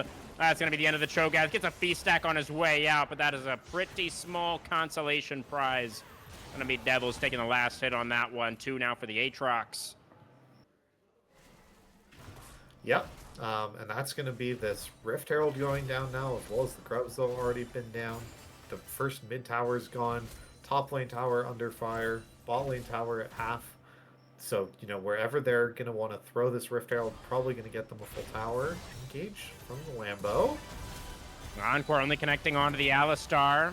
Maddie still holding on to the Featherstorm as well. And it was a decent attempt, but maybe a little hard-forced. Side of TTM not really able to find anything with that roam from the Orianna. And there's a wave crashing on that mid-tier 2 right now as well. At least Spartan's going to be able to pick up most of that. Herald has gone over. Feats of Strength were already secured, though, for the side of XSV Gluttony. They are, once again, looking really good here in Game 2. They've got about 2,500 gold to the advantage. Yep, and we can see Syndra almost has a second item death cap done. I'm pretty sure that's what that is. It's at second. Yeah, Oh, 17 man. minutes into the game. No big deal. Oh, All right, Spartan gonna find the angle. The cask is okay, but not quite the angle I think that Spartan was looking for. BKP didn't quite have the flashback either. Now Discrepancy gonna put the big man to sleep. Lilia, though, not having any spells available to proc the sleep, so the Gragas is just a little bit hungover, but he's able to find some kind of hangover cure. You know, he got something to eat in the morning, and he's gonna be all right. Yeah, I think Discrepancy autoed Spartan there before the That's exactly what happened, yeah. Yeah. Maybe that was just like a misclick? Yeah, I don't know. maybe. It was just an auto-click move or something, maybe. Yeah. Either way, that's Lilia ult down now. Of course, Gragas ultimate as well, and Spartan did use the flash for that play also, so still a trade up for the side of XSV. Yeah. It's a decent attempt, though, from the Gragas. I mean, you got to try to look for these angles onto BKP, right? There's a massive shutdown on this Syndra. If they can get that shutdown, they could be right back into this game. Yeah, I mean, and as Spartan, that's the right call. That's who you want to be going for always, so I applaud the attempt. I think it was really well played. Maddie. Taking a lot of damage from the explosive charge. The Featherstorm will come out, but now has no way to dodge the Encore. There's also no way for TTM to follow up, as Lambo had already used the rocket jump. Now Mellow Devils in a 2v1 situation once again. Pops the World Ender, dodges away from the Rupture. Cass got to be flashed by the Aatrox. Good reaction there from Devils. Gets away from that one. Low HP, though, underneath this turret. And Taunty And does the have ult this time. He So, sure does. but Meanwhile, poor Professor. yeah. Oh, dear. The Professor, I think, has become the student. Going to be a kill for the Lilia this time. Number 3 for Discrepancy. Meanwhile, looks like Devil's going to be able to survive here. Rupture to stop the recall is mildly annoying. Rift Herald summon, though. Now in the bottom lane. Shelly going to be targeting that tier 2. Max range. Scatter onto CU. Flash away for the Seraphine. As Mello has to be a little bit careful here. Of course, again, that Cho'Gath has Feast. He's looking pretty hungry.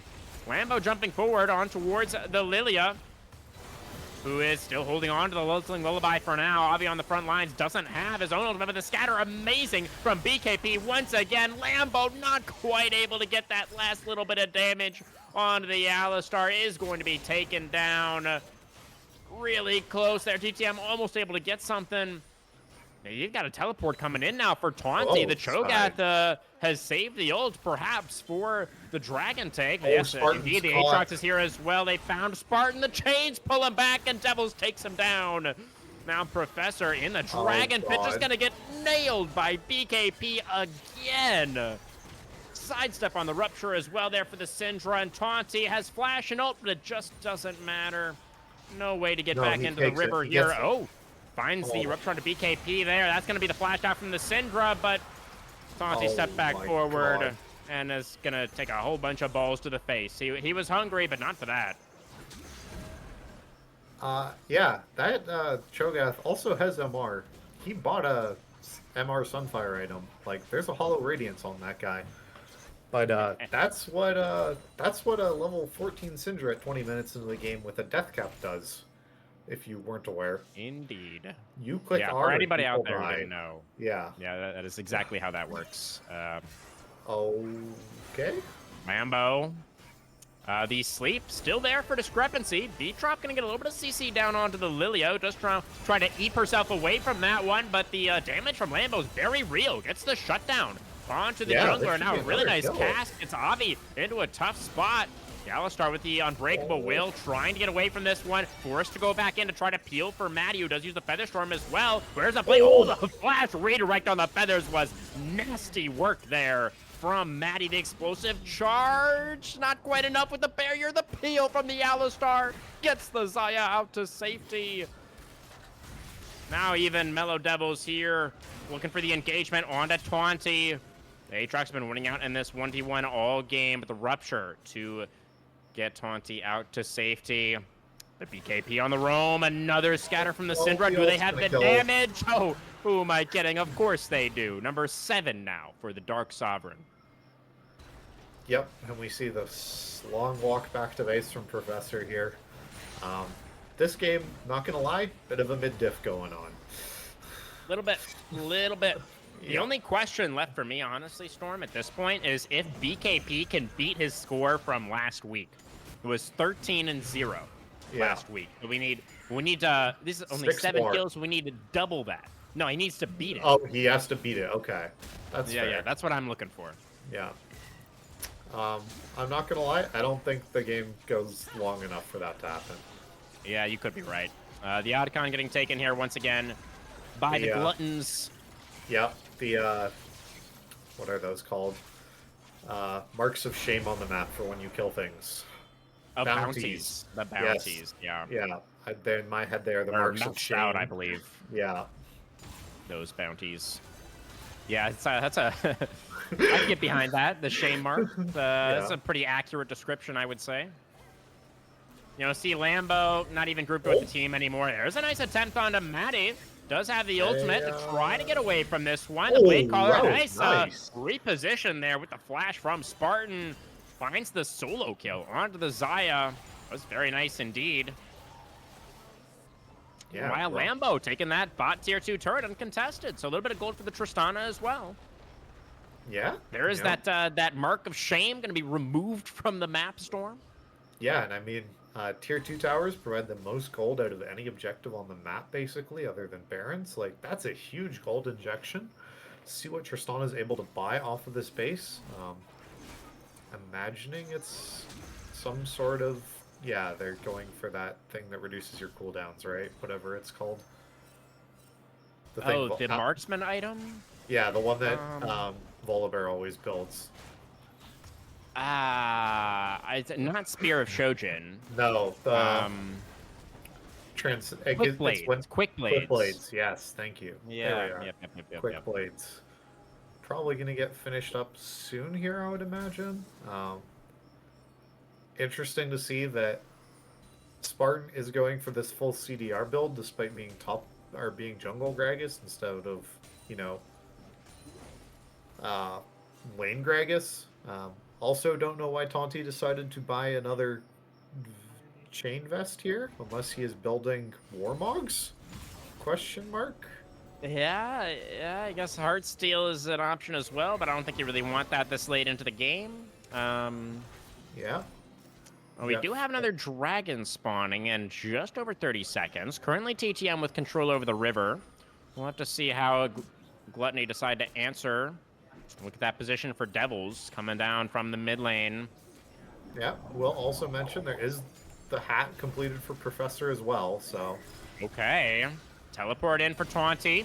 Engaged on by the Alistar. A pretty early sleep from Discrepancy at the start of this one. BKP moving in now. Should have the damage. Who's gonna hit with the outplay button? Oh Hasn't even needed it just yet, as Avi barely surviving on this Alistar.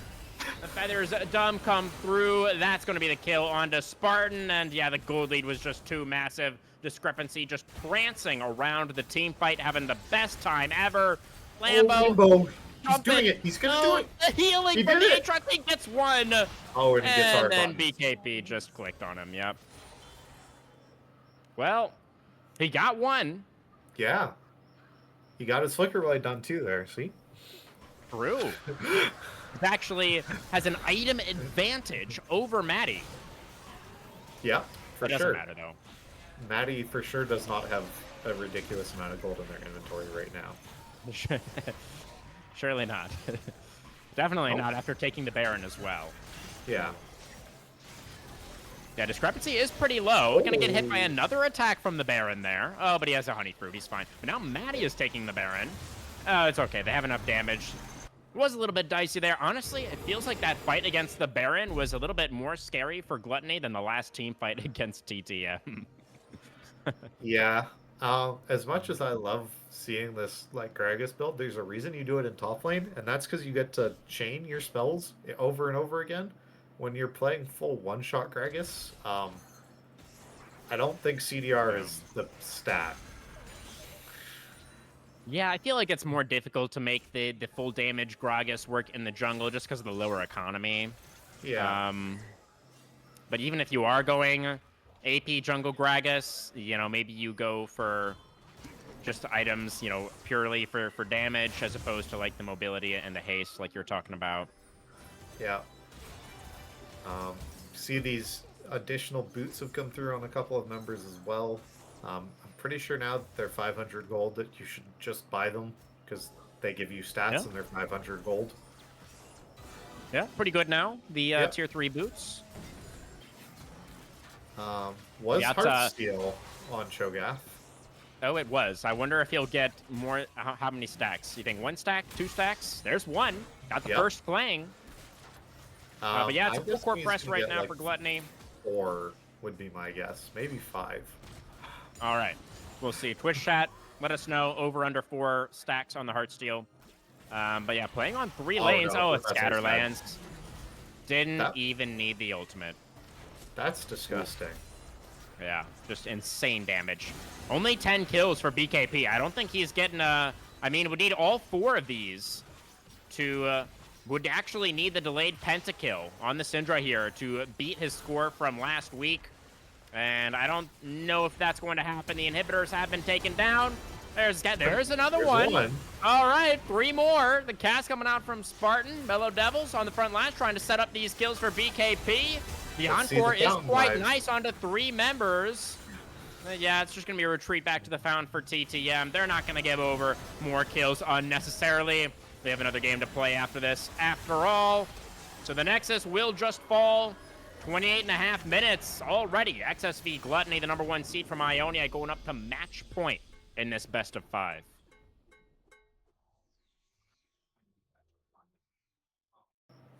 I don't think you can say very much other than that game was a little bit of a mid-diff.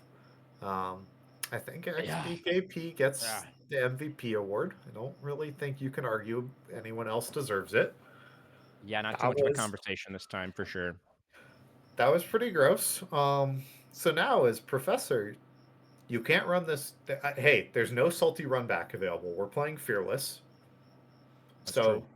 your mid laner can't go, no, give me the Syndra this time and I'll show you dominance, which I have definitely heard so many times and it never works. So no salty run back. We're gonna see new picks come in.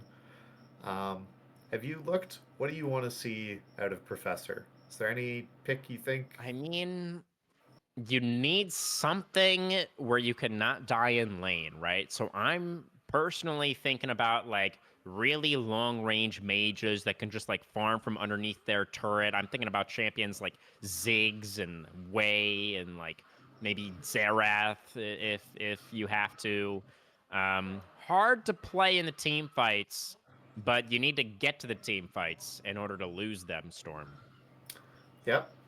We'll say Xerath in 2024 Split 2 had a 73% win rate over 20 games on it. There's something. Okay. Yeah. There's a How lot about of you, though? What marks. would you like to? Yeah, I was about to say, I don't know. I'm still on the you need a side lane plan and you need a way to get ahead. Um, I Yeah, want to see this team pick a winning lane and play through it. God yeah, damn it. Um, it's what you guys generally have been good at. It's not just like, oh, we're better laners than you, like Mint or something like that, right? This team has generally been a team that plays through one lane and then spreads that wealth around. They need to get that one lane ahead to spread the wealth. So mm, um, I want to see Spartan playing something like the Zinzao or something that has been, they have been getting banned. I guess maybe they're not going to be able to take it then. But yeah, you know, these three bands from XSV have definitely kind of targeting Spartan out, kind of going, you are the early game of this team. So I'm hoping they're able to pull something out. Maybe it's the Jacks or something like that. Maybe they're able to find, just some sort of early pick. And I'm hoping they're able to get a side lane that can get ahead and facilitate somewhere to play because I felt these past two games there isn't a clear path of, oh, obviously we're going to go fight here, duh, right? yeah. So that's what I want to see. I'm curious what we'll see in game three, though. We'll have to see, guys. That was pretty one-sided game number 2. We're gonna go to another short break, and then we'll be back for our game 3 draft.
All right, everybody, welcome back for our Game 3 Champion Select phase. TTM Aegaeon now down 0-2 in the series.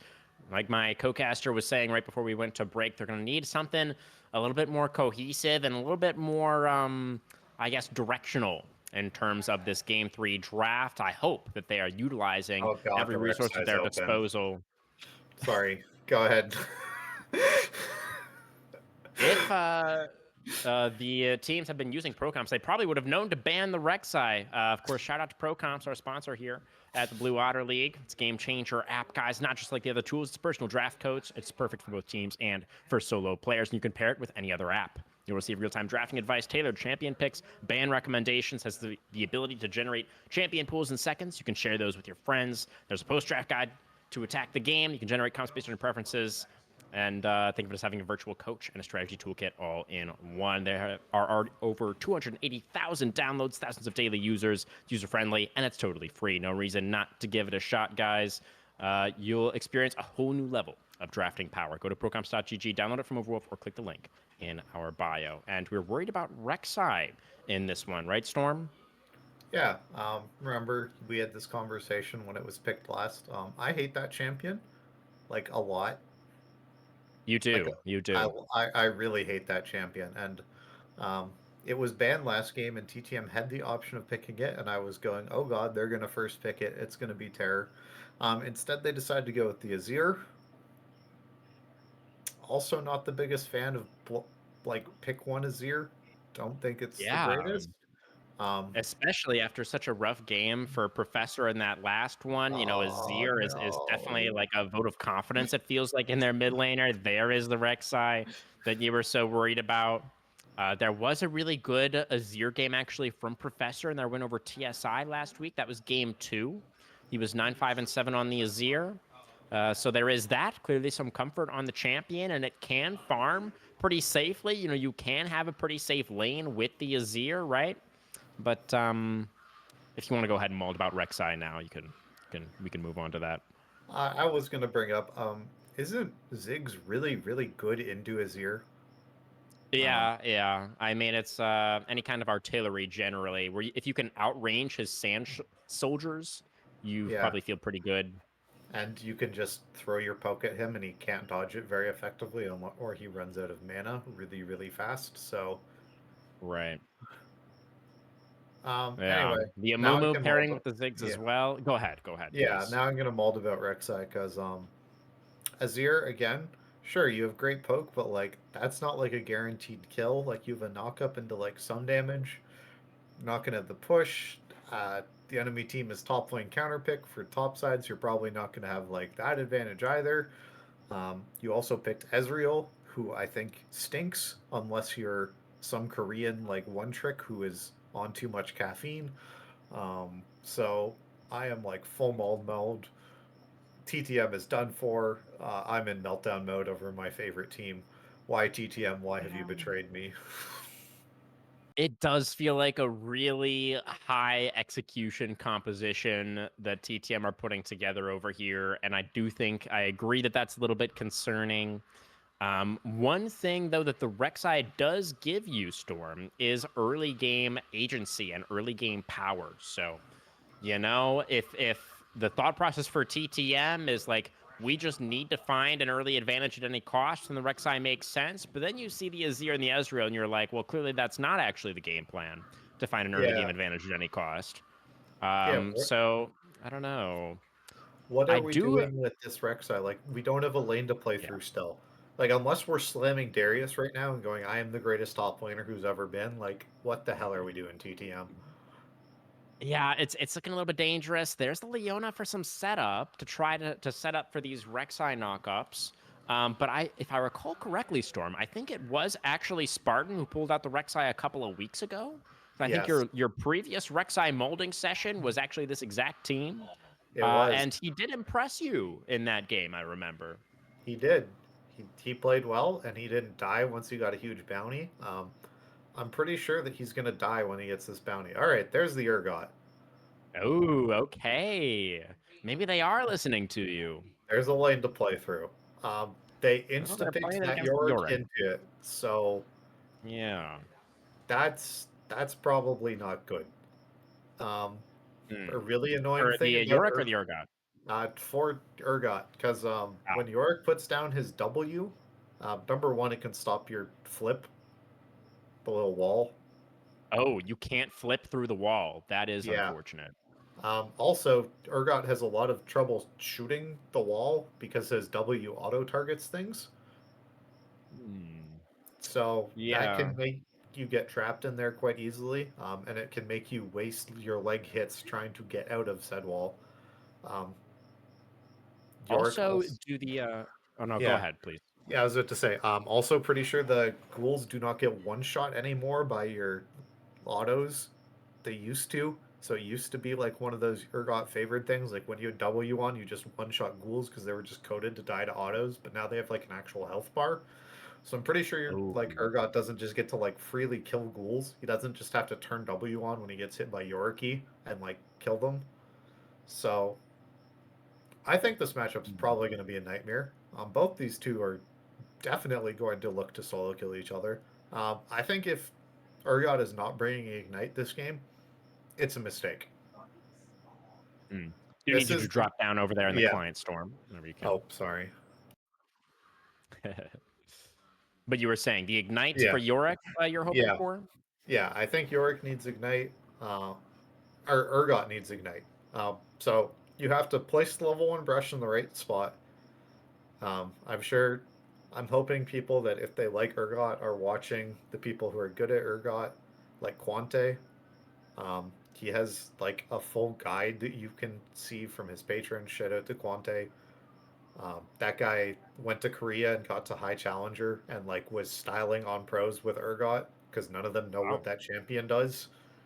Yeah, it's I think is it Keen that pulls it out once in a while? I think Yeah, he's occasionally an Urgot player. yeah. Bwipo But yeah, also pretty rarely champion. seen over there. Yeah, but yeah. This matchup probably sounds absolutely miserable to play from what I can just think of and see. Both of them need armor boots Yeah. probably early, but we need to talk about the actual team compositions together, not just these random things that I am molding over. So I'm Indeed. going to throw it to you, crewman. Do you have a favorite team and why? Well, it does feel like in the end, TTM have, for the most part, gone towards team fighting once again here. Um, I do think that maybe if they want to, you can just like catch waves with Azir and Ezreal if they really do just want to play super hard into top lane and like have Spartan and Taunty like joined up at the hip, basically just trying to repeat kill this Yorick over and over again. That could be an interesting angle to take with a strat. You could even like bring the Leona up there as well if you really wanted to, and just try to hard force through that top lane. Like you said, it does feel like the 1v1 for the Urgot into the Yorick is not necessarily going to be great. So you probably need multiple members to try to find that advantage in the side lane. And realistically, I do think that if TTM don't do that, if they do decide to play towards team fights instead with their really strong scaling carries in the Azir and the Ezreal, unfortunately, I think they're going to be a little bit outmatched in that team fighting department by what XSV have drafted over here. They have so much frontline with the Maokai support as well as the Amumu. They have crazy engage. They have plenty of damage as well from the Ziggs and the Kaisa. It does feel like maybe ideally for Matty over there, he would have like more of a traditional hyper carry as opposed to the Kaisa when you have this much frontline, this much setup, right? I feel like probably ideally you want something that can like stand and hit from range. Kaisa obviously being more of a dive focus there. But I still think that XSV with this draft have so many tools for the 5v5, even with the Yorick R5 for the counter pick. Even with just these four members, I think they probably have the team fights on lock. And so I'm pretty worried. I'm pretty worried for TTM. We know that Professor's pretty good on the Azir. We've seen Spartan pop off on the Rek'Sai, but I think both of those guys are going to have a really good game here in game 3 in order to try to get us towards that game number 4. Yep, I think you kind of said it. It's the thing we always need to keep track of. It's the Rek'Sai gank counter. I don't know if we're bringing it back onto the actual scoreboard, but I'm talking about it every single time it's up. There is a gank number. You need to hit it. You need to get kills. You need to be ahead, especially against someone like a Mumu who is pretty much worthless until they are level 6. You have free reign as Rek'Sai, so I here's hoping that Spartan can prove me wrong once again and show that that champion is not utter poo poo, to put it Yeah, nicely. I mean the saying goes: "This fool me once, shame on you. Fool me twice, shame on me." Which in this case, of course, Storm would be you. So if the Rek'Sai does pop off twice in a row, I think you're just gonna have to admit that it's actually a good champion, at least when Spartan plays Sure, I'll admit to that. If Spartan wins this game, I will publicly apologize to him and say that Rek'Sai is not poo poo when you are playing it. it. All right. Well, there is definitely a lot on the line here for this next game, guys. Not only would Storm potentially have to make a public apology if things do work out for TTM, but also they need to win this game in order to keep the series alive and have a chance to move on to the semifinals. Don't go anywhere, guys. We'll be right back with the potentially final game of the night.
Alrighty, folks, welcome back. Getting underway here with game number 3. TTM down 0-2 in the series. They've decided to move back over to the blue side for this game number 3.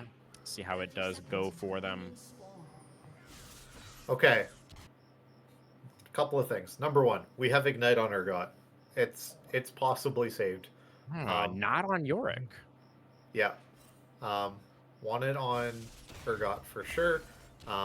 Also, really wish that we had taken that brush at level 1 as Taunty. Just go fight that guy at level 1. You're Yorick, you beat everybody at level 1. Like, sorry, And you you're have Urgot. Ignite. Yeah, you're Urgot. Just go fight that guy. Your legs do so much damage. It's crazy. There's the optimal, like, board you place towards the top there. But anyway, we don't need to talk about that as much. Spartan. There's going to be the gank counter going on in our heads. We're going to talk about it. We're going to see how many kills can this early game Rek'Sai get. There's a Ziggs over the wall with the Maokai just kind of staring. Okay, never mind. Just making sure they're not starting on the chickens, I guess. Yeah. Okay. It's just going to be the red buff start for both junglers. Get him, Taunty. Let's see how it Ow. does. E. There's one knee. This guy taking took the a E turret first. shot. He finds the flip. We did take a turret shot. That is going to be a relatively even trade in the top lane. Okay. Couple of things. So, okay. Never mind. See who's going in. Okay. Actually, Avi taking a little bit more damage there as the one who Yeah. went in first. But is Maokai, so has that sustain in the kit.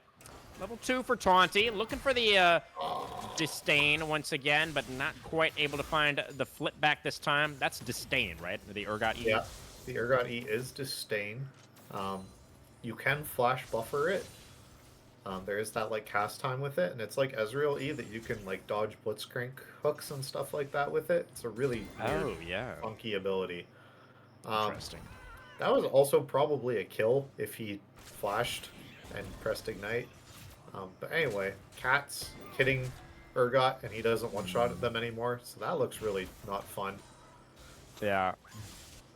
Definitely. Well, fun for the cats. Yeah. They're having a good time. Sort of playing with the crab man. As Professor, taking another bouncing bomb there on the way out. BKP winning out in these early trades once again, but has used up most of the mana bar. Yep. Rek'Sai game counter still at 0-3 minutes in. Was like this last time that we did see the full clear from Spartan, We despite did. me calling for a level 3 gank, as I believe that champion should, but Spartan probably knows a lot more about Rek'Sai than I ever will, and probably ever want to. I love the fact, oh dear. Well, I don't love that. That's not something that I necessarily love. That is just another solo kill for BKP, who's picking up right where he left off in game number 2. Yep. That's kind of sad. But Especially for TTM, yeah. yeah. But BKP is probably really psyched about it. Yeah, he is probably so psyched right now. We see Mello is playing very respectfully here. Took this wave shove out, recalled, didn't give Spartan any sort of chance to get this early game gank. 4 minutes, gank counter 0. I don't know, Spartan. Ooh, well, here comes the Rek'Sai towards the bot lane. Still they're all going to the summoners available. Yeah, well, he was, moving in the general direction of the bot lane. But he is now taking the Krugs instead of the bot lane gank. Yes. There is a Zenith Plate forward for CU. Imagine if there was a Rek'Sai here right now. But no, there But isn't. that would be silly. And that is still going to be a pretty good trade for TTM. Here comes the Amumu in the top lane is ganking Taunty, who has Ignite and not Teleport, and Mellow Devils on the board. All right, we've officially been outganked as Rek'Sai by Yeah. Amumu. Okay, we're going underneath the turret. Maddie cleansing, flashing, dying to the Leona. And Spartan is also going to die. Oh, it's already feeling pretty cooked, isn't it? Yep. Do I get to start making fun of Rek'Sai yet? Yeah, it's okay. I know if Jace was in this game, you'd let me mauled as well, so Yeah. I'm okay with it. All right, so I think Rek'Sai has about another 3 minutes to be useful. Um, so we're about to see a Mumu start counter jungling them, Oh wow. which is insane by discrepancy. I would like to add, if they are found, they die. Like, actually a psychotic move. Yeah. But he did know that Spartan went for that gank in the bot lane and died to the tower, so the Amumu was able to go for that wolf invade with a relatively high degree of confidence that he was not going to be sussed out, and did, in Yeah. fact, Gonna find this escape with Leona. his prize. Yeah, see you. Oh. Cut the Avert tape. your eyes. Cut Just the avert tape. it. Oh, Oh, God. God. Oh, God. Oh, no. Oh. I don't even know what to say. So, just a quick update with some of the other games that are going on. Yeah, please. Mid crash outs are up 2-0. They're heading into their third game. Yeah. They won without the enemy team getting a kill. They were in 19 Oh, 0 wow. 40 in game 2.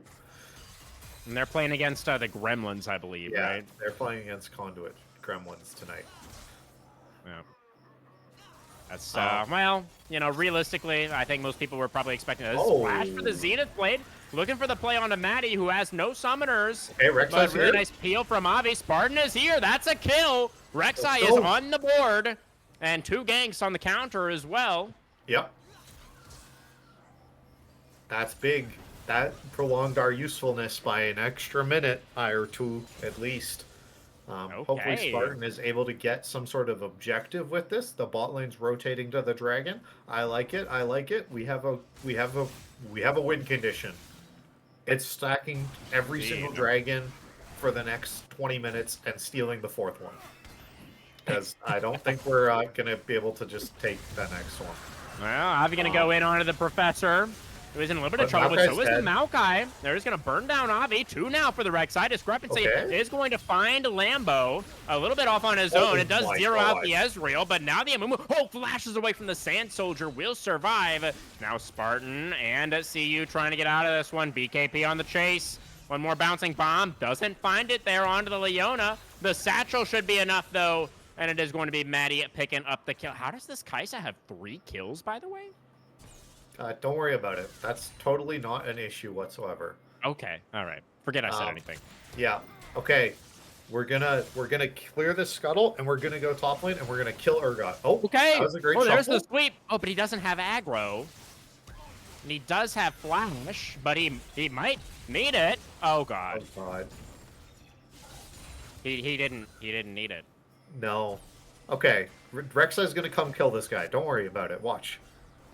Okay. Here comes the Rek'Sai. There goes. Oh, he does flash. Hey. Okay. There's a win. I guess he was tagged. I think BKP was tagged by the Prey Seeker, right? Or That was would he be not? my guess. Maybe he flashed away from it. I wasn't really Yeah, I looking. didn't quite see either. But yeah. So that is the flash off the Ziggs. That's something. And our game counter is up to 3. Sure, that one counts, I guess. We came out of the lane and did something. Yeah. Okay, so Taunty. We're He's screwed. dead. Oh god, this is so bad. Q? Nope. Didn't have Q. Yeah. Oh, the goop. Oh, he's not going to Maiden? die to the Maiden. So Maiden's dead. Taunty is Oh, nope. still alive and does still have the flash. And Spartan is here waiting for when Mello inevitably goes for this dive on the 1 HP Urgot. So here comes the Rek'Sai. Game counter up to 4. And there is the Fear Beyond Death. So Taunty gets his first kill of the game. And Mellow Devils just maybe should have known, but clearly had no idea that the Rek'Sai was waiting there. Does end up giving over that kill. Okay, that's pretty big. We have our first item done as Rek'Sai before Mumu has completed their first item, so we're ahead. Don't look at the rest of the Just- items on the map. Just That's ignore right. those. Or the gold difference between the teams. Yeah. Don't look at that Yeah. either. Yeah, those are just made-up numbers. They're silly. They can't hurt you. They're imaginary numbers. Imaginary numbers are real. Take upper-level math. Yeah, I mean, technically speaking, aren't all numbers kind of imaginary?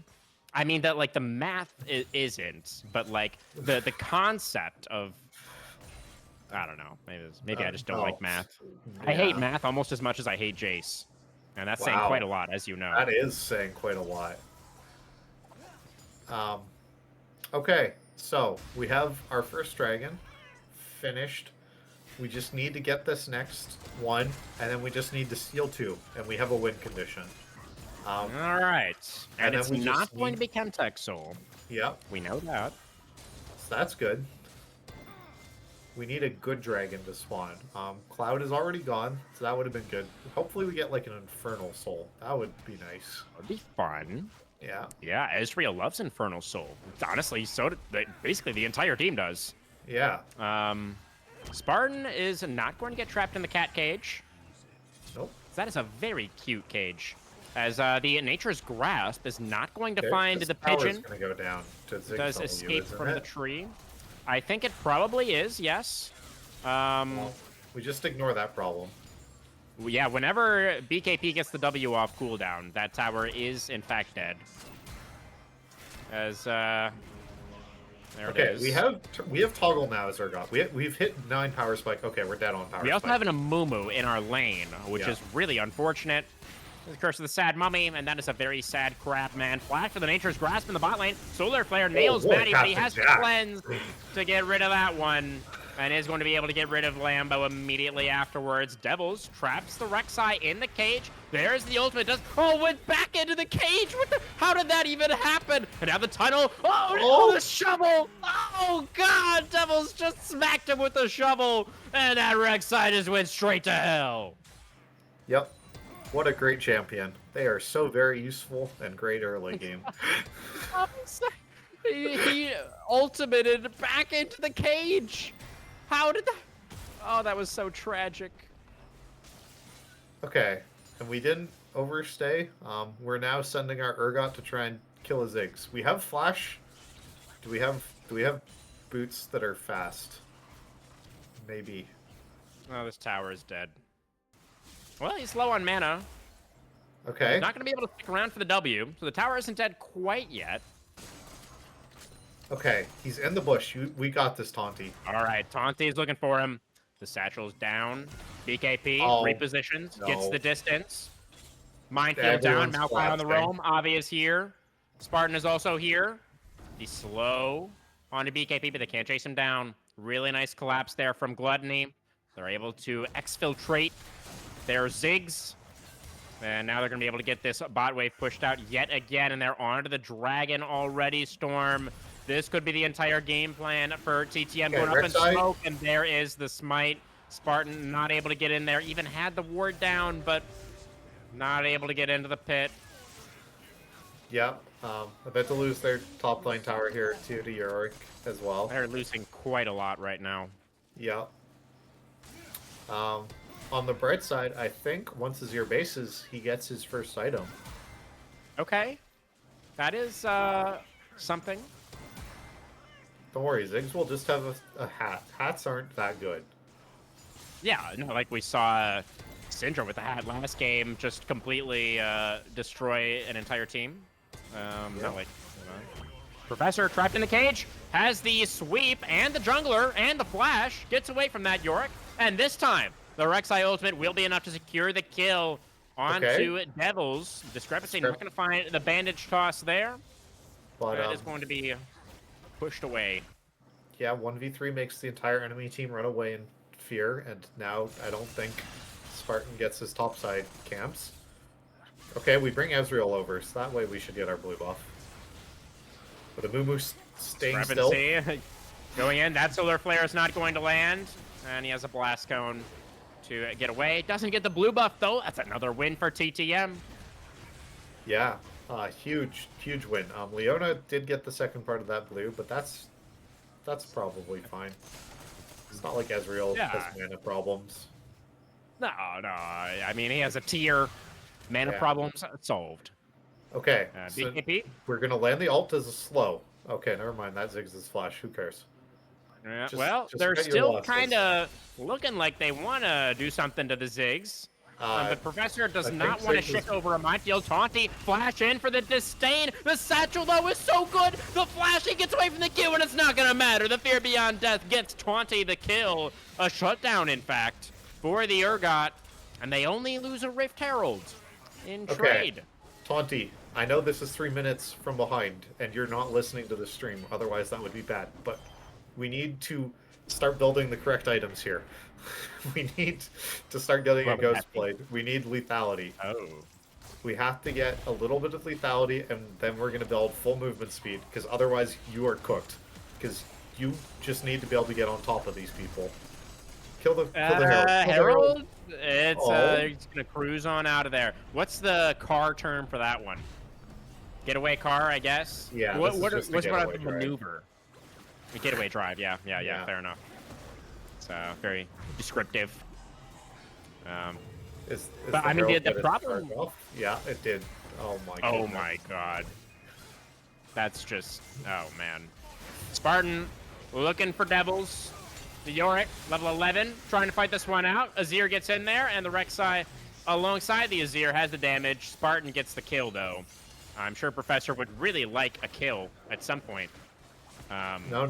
But- This is how you work as your Spartan. You have to take all of them Ah. because you're Rek'Sai. That's And if you right. don't have 7 kills at like 10 minutes, you're garbage. My mistake then. Yeah. Good job, Spartan. Able to Yeah. secure that kill. Got a little bit of extra gold for himself. And is he going to be able to get the red buff as well, is the question. Nope. Did I believe? Oh my god, it was stolen. The Mumuki I took don't- it. Oh, wow. Yeah, Spartan had the smite there as well. I just wanted to save the charge for something else, but that didn't work out. Yeah. Hey, the smite is done. We got Yeah. that going. Now we can smite alt people. That's true. That is a thing that Rek'Sai can do. Yep. Similar to Kayn in that regard. Yep. Probably a little better on Kane. Maybe. One could argue, as I'm sure you would. Yeah. Dragon coming up here, Storm. Zenith Blade not going to land. True Shot Barrage does, but not that much damage onto the tanky Amumu. Yep. And all 4 of these gluttons sort of making their way out through the bottom lane. Only 30 seconds on the drive, and not very much time to go for the reset. The Solar Flare even going to further deny the resets from coming through, but now maybe the Leona's gone a little bit too deep, and CU just flashes into a wall and dies. And poor Spartan is going to get a big old bomb dropped on his head. That's a double kill for Maddie, who is now up to 6 on the Kaisa. And I kind of liked the idea there. Another bandage toss. That's going to be the setup onto Taunty. And it's probably going to be 3 kills here for the Kaisa. And Avi actually takes that one Yeah. on the Maokai. Don't worry about Yorick. He's not doing anything at all right now. Oh. Is this Yeah, the case well- where you just take this inhib free 20 minutes because your team is this far ahead? Yeah, now I'm wondering if, like, who's going to get the faster 3-0? Is it Gluttony or Crash Outs? I think it's the crash hits. Oh. I mean, a decent attempt there from Professor. At least gets the flash out from Maddie? Maddie, who is now getting jumped on by the Rek'Sai, but is quite Okay. strong even before that second item completion. The damage enough to push Spartan back. I have absolutely no idea. Does this Kaisa have anything evolved except Q, or do you just not do that anymore? Yeah, I think with the crit build, you only get the Q evolve. At least until, like, very late in the game. But it's kind of weird. I'm not a huge fan of this build, honestly. I mean, it spikes earlier, which I think is the idea, right? Let's see how this goes. Maddie, sidestep on the Zenith Blade was necessary. Didn't have to cleanse anymore. He's going to be able to get out. Okay. We're building Sterix Gauge, I think, as Taunty. That's fine. That item's pretty good. Yeah, I mean, the only problem with the lethality idea is I feel like there's actually just so many tanky members on Gluttony. Like, yeah, the lethality would be really good for trying to kill BKP, and, like, maybe that's enough. The smite to secure the buff this time, but Nature's Grasp means there's no way to get away from the bandage toss. Spartan, is he going to be able to somehow tunnel his way out of this one? Tries to get into the river. Is, of course, going towards the wrong side of the map, but might be able to find a way out of this situation somehow. Rek'Sai can be kind of tricksy. As BKP moving on towards this bot lane. The double Oh. back for Spartan. And the Hex Gate's going to take Devils away from that potential collapse on the escape angle. So Spartan does manage to get out. True Shot Barrage in the mid lane. That's going to be a shutdown for Lambo on the Ezreal. His first kill of the game, actually. Yeah, and all it took was the enemy support diving you under your tier 2 tower next to your Leona by himself. Easy peasy. You just need to see Yeah. that like 6 more times, and we're back, baby. Yeah. Maddie's just spam pinging his support right now. You gave a kill to Ezreal. I wanted him to have 0 kills. How could you do this? Yeah. Oh, Oh, are dear. we dead? We're probably dead, yes. We are going to That- flash, and then we're going to shift some sands and then not be dead, which Yeah. is pretty cool. Yeah, Ziggs didn't have ult there. That was, by the way, just a Q landing. Yeah.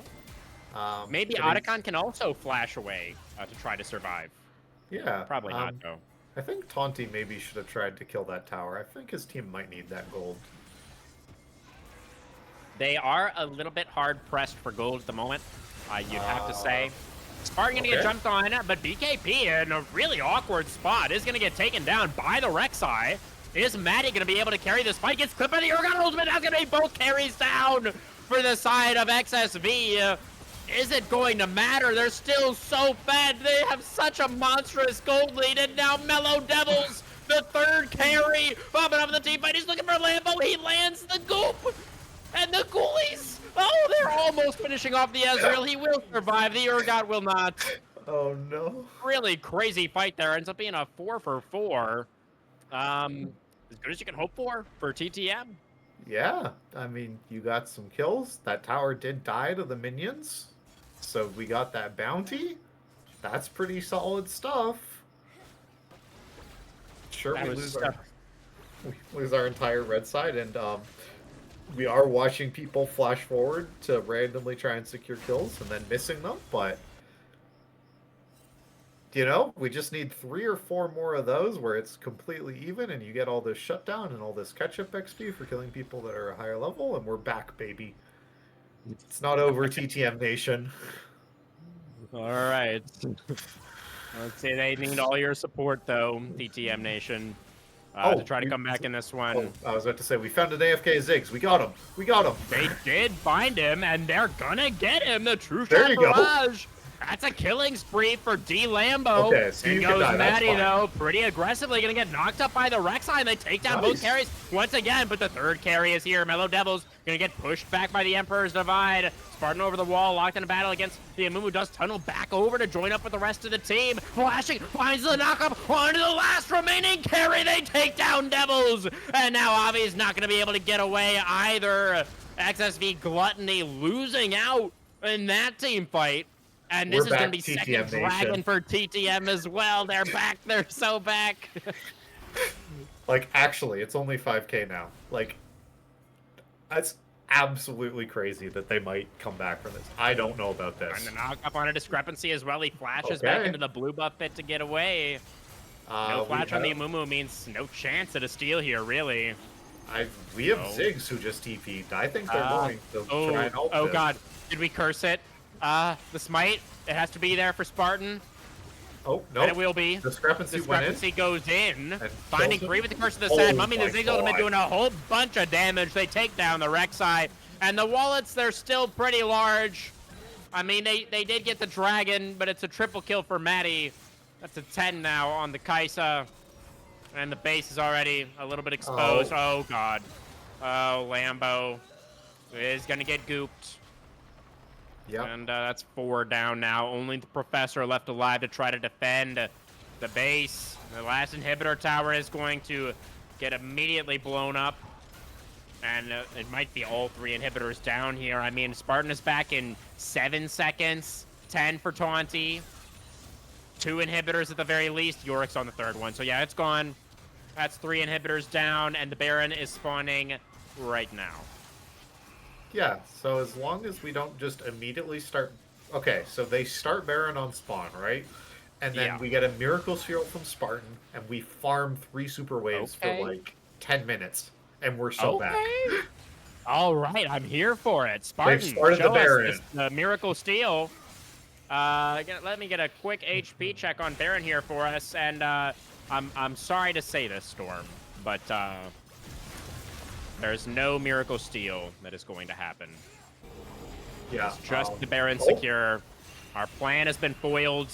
Through the Hex Gate, we gotta try to take off these Baron buffs. Looking for BKP once again. They take down the Ziggs. Discrepancy in trouble as well. That's a couple of Baron buffs knocked off and a 1,000 gold shutdown for D Lambo, who has gotten so many, actually, of these shutdowns. Ezreal is gonna be on 3 items now. They have a lot of super minions to farm. Yeah, and you know, this Ezreal, despite having half the kills of his opposition, despite all these shutdowns, only 1,000 gold behind Kaisa. Not bad. Yeah. Let's see here. Even with only 3 members, the side of XSV Gluttony are still wanting to begin the siege. Teleport not available for BKP either, so can't even really join up with the team that quickly. This feels a bit dangerous. And, yeah, Gluttony, it looks like, will think better of this 3-man siege and start to back away. Professor has to be careful about overstepping here. Nature's Grasp going to come out now from Avi. They're going to get the CC onto the Azir, who did put up the Sun Disc. That's going to buy him enough time where the Nature's Grasp is not going to be capitalized on. No, Spartan, though, I'm not sure what he's looking for over there. So much damage, actually. Is the ultimate enough? Maddie flashes away, barely stays alive. Now Professor getting engaged on as well. The Divide and the Shifting Sands gets the Azir out just barely. Nobody going down in that fight. The Nexus turret, though, will fall to the super minions. Only one structure left besides the Nexus. There's so many minions. They can't keep the Nexus turret alive. Now only the last 50 gold in the sights for XSV Gluttony. The CC down onto Avi. They take down the Maokai. Discrepancy off on the side. Does have the ultimate if he wants to go in. BKP now has joined up with the rest of the team. But again, it's a man advantage for TTM, and it looks like the Gluttons will back away. I mean, yeah, that was... They got the Nexus turrets and everything, which, sure, that's really great, but there's a lot of gold getting funneled. We're just huffing this opium, man. I'm sorry, I have to. Hey, those Nexus turrets are going to respawn eventually. Yeah. Just keep farming those super minions. That's all you need to do. Oh, God. The curse of the sad mummy on the Lambo. He flashes away. He stays alive. He's healing up on the fountain. Now Maddie potentially in trouble. The Amumu been taken down. The Kaisa can't get anything done. They're so back, Storm. They're so back. They're farming up all these super minions. How is this game still going? I don't know.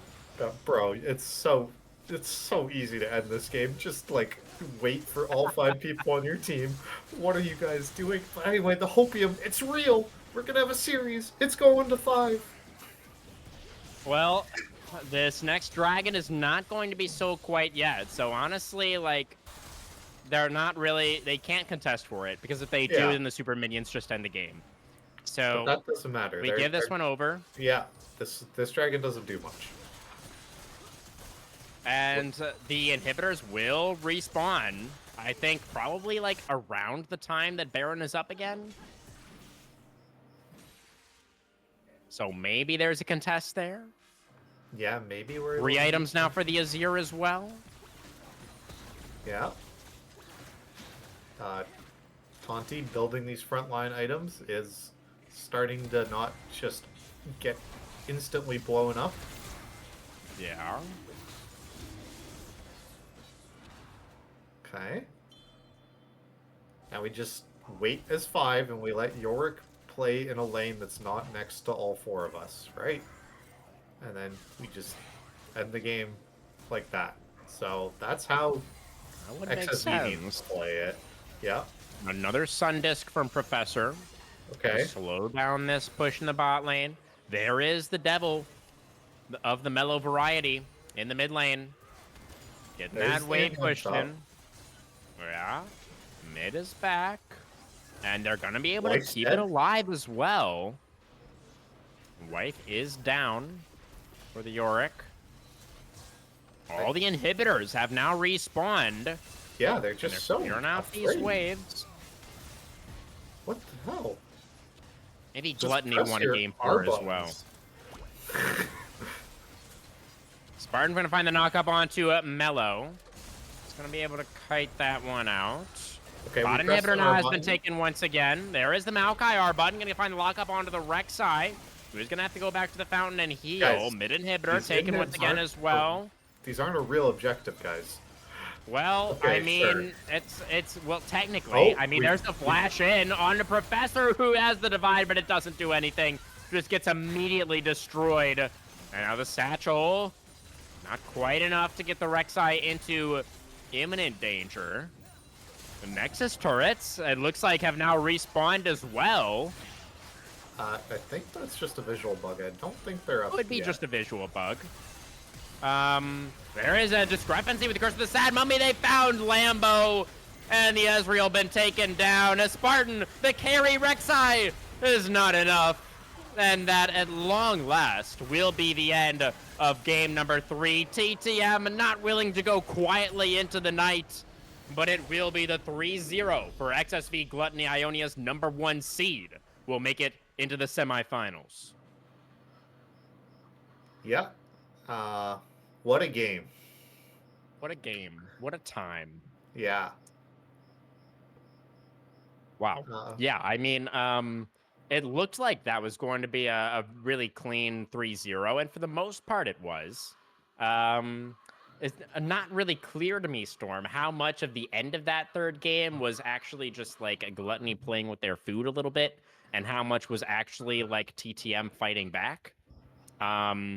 But it definitely got pretty messy towards the end there, for sure. Yeah, that's got to be the worst like ending to a series ever, right? Like, holy crap, you played that pretty much as wrongly as possible. But they did it. They won. They did do it. BKP, despite dying a whole bunch near the end of the game, looked fantastic in the early game. I'm pretty sure that Ziggs was like 5-0 and finished Yeah. 5-6. I think so as well. Yeah, I'm not sure what happened to BKP at the end there. He was just in the weirdest positions in all of those fights towards the end. Yeah, but was a pretty clean series win overall. The winner of so XSV is going to be going on to face the winner of the Syndicate Civil War that's happening on the top side of the bracket above them. So that'll either be the Suit Sprites or Original Sin. And you actually predicted the underdog for that one. You think Original Sin are ramping up at the right time, and you predicted them to take it, right? Yep, I do. I have Original Sin taking this one. I feel like the carries of that team are finally kind of starting to come online. The macros starting to click for that team. I relooked and watched some of the games and wasn't thrilled with the individual performances on the matter of the Soot Sprites. So I think Original Sin will take it, but who knows? That's the fun part about Emerald is pretty much we have no idea who's going to win other than Mint. All hail the Mint overlords. Right. Yeah, the Mint looked really, really formidable last week for sure. It's hard for me to not predict them as the favorites at this point as well. I do have the Soot Sprites taking it all in my pick'ems, so I'm kind of hoping they at least make it to semis so Yeah, that I they're get up a 2-0 decent amount of apparently. points. Okay, that's looking pretty good. I've Less heard, good for your prediction. yeah, according to Spuds, who I don't know, this is Spuds speaking, but every game is 2-0 for every series. So Mint's up 2-0, Conduit Wow. Sun's up 2-0, XSV was up 2-0, and the Soot Sprites are up 2-0. Conduit Sun is up 2-0 over Chong's team. That's Blue Mysteria they were playing against. Yeah, apparently. But this is Spuds, Wow. so keep this with a grain of salt, everyone. Okay. Well, we won't get too into that. But yeah, I mean, a clean 3-0 from XSV Gluttony here on the stream match again. That's back-to-back playoff matches now, Storm. We've had 3-0s. Surely we get some more competitive matches at some point here. Well, it's just the continuation. We had 3 seconds. We had 3 games all throughout the regular season. It's just 3 games. That's how it works, right? That's right. They've only booked us for 3 games, so that we've instructed all of the teams that it has to be whoever wins game 1 just has to sweep. That's just how it has to be. Not really, but Yeah. Definitely some strong performances, not only from the crash outs last week, but from the Gluttons tonight as well. Looking pretty good overall, despite the messy end to that third game. I think we should award maybe one more POG. We did give it to Discrepancy for game number 1. We gave it to BKP for game 2. Who are you thinking this time around? I I don't know. You can give it to Mello. He played well in the top lane for most of that game. Yeah. But BKP did solo kill an Azir as Ziggs. Yeah, BKP was really running away with the early game. Yeah. It looked at first like BKP was going to be the overall player of the series with the taking it home in games 2 and 3, but the end there I think means we can't really vote for him. Yeah. Um, yeah, I'd probably give it to either Mello or Avi. Yeah. Avi had that one really in death as well that he got Yeah. pinged a bunch for by Yeah, Maddie. Alfie definitely inted as well. So Yeah, I'd I give guess it it to is just Mello. Devils. Yeah. Yeah, I like it. I like it. Top side of the map, in general, overall, performing very well for XSV tonight. Yep. And they're definitely going to be a contender. Looking ahead towards the semifinals, where it's only going to be 4 teams remaining next week. It's going to be really exciting to see who does eventually make it into the finals as well. As you already mentioned earlier on, Gluttony going to be playing against either the Soot Sprites or Original Sin. Looking pretty likely like it's going to be the Soot Sprites right now. That would be a battle between number 1 seeds, which would obviously be pretty exciting and surely a competitive best of 5. Right, Storm? Yeah, Surely. surely that'll be a good series. I don't really know if you can say there's going to be a good series on the other side of the teams when Mint is over there. Um, I really do think that team is like way better than everyone else. And I'm sorry to say, I think if they make it to finals, it's not going to be a great finals against whoever makes it from the side of the bracket. But I will Mm. stop glazing Mint for now, and yeah, hopefully we get a really good matchup from either the Soot Sprites or Original Sin versus this XSV team. Yeah. Yeah. Was there anything else you wanted to mention tonight, Storm? Did you get all the Rek'Sai molding out of your system? Is there Uh, anything we missed? Nope. Would recommend as Spartan. Maybe we stop full clearing and then looking for ganks because it fucks up your pathing time. Noticed we did that a lot. You had camp sitting after 4 minutes, but Yeah. you did quite well. Hey, you got 9 kills that game as Rek'Sai. I didn't think you were going to get more than 2, so you did better than I expected. So it didn't quite earn the apology, but did at least earn some props there from my co-caster.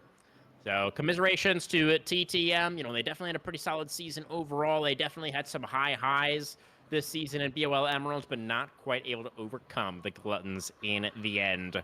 That's going to do it from us, guys, here on the main stream for Emerald this week. From myself, from Storm, from Caddy. We have producing tonight. Shout out to Caddy and the entire team here at Blue Water. Thank you, everybody, very, very much for watching.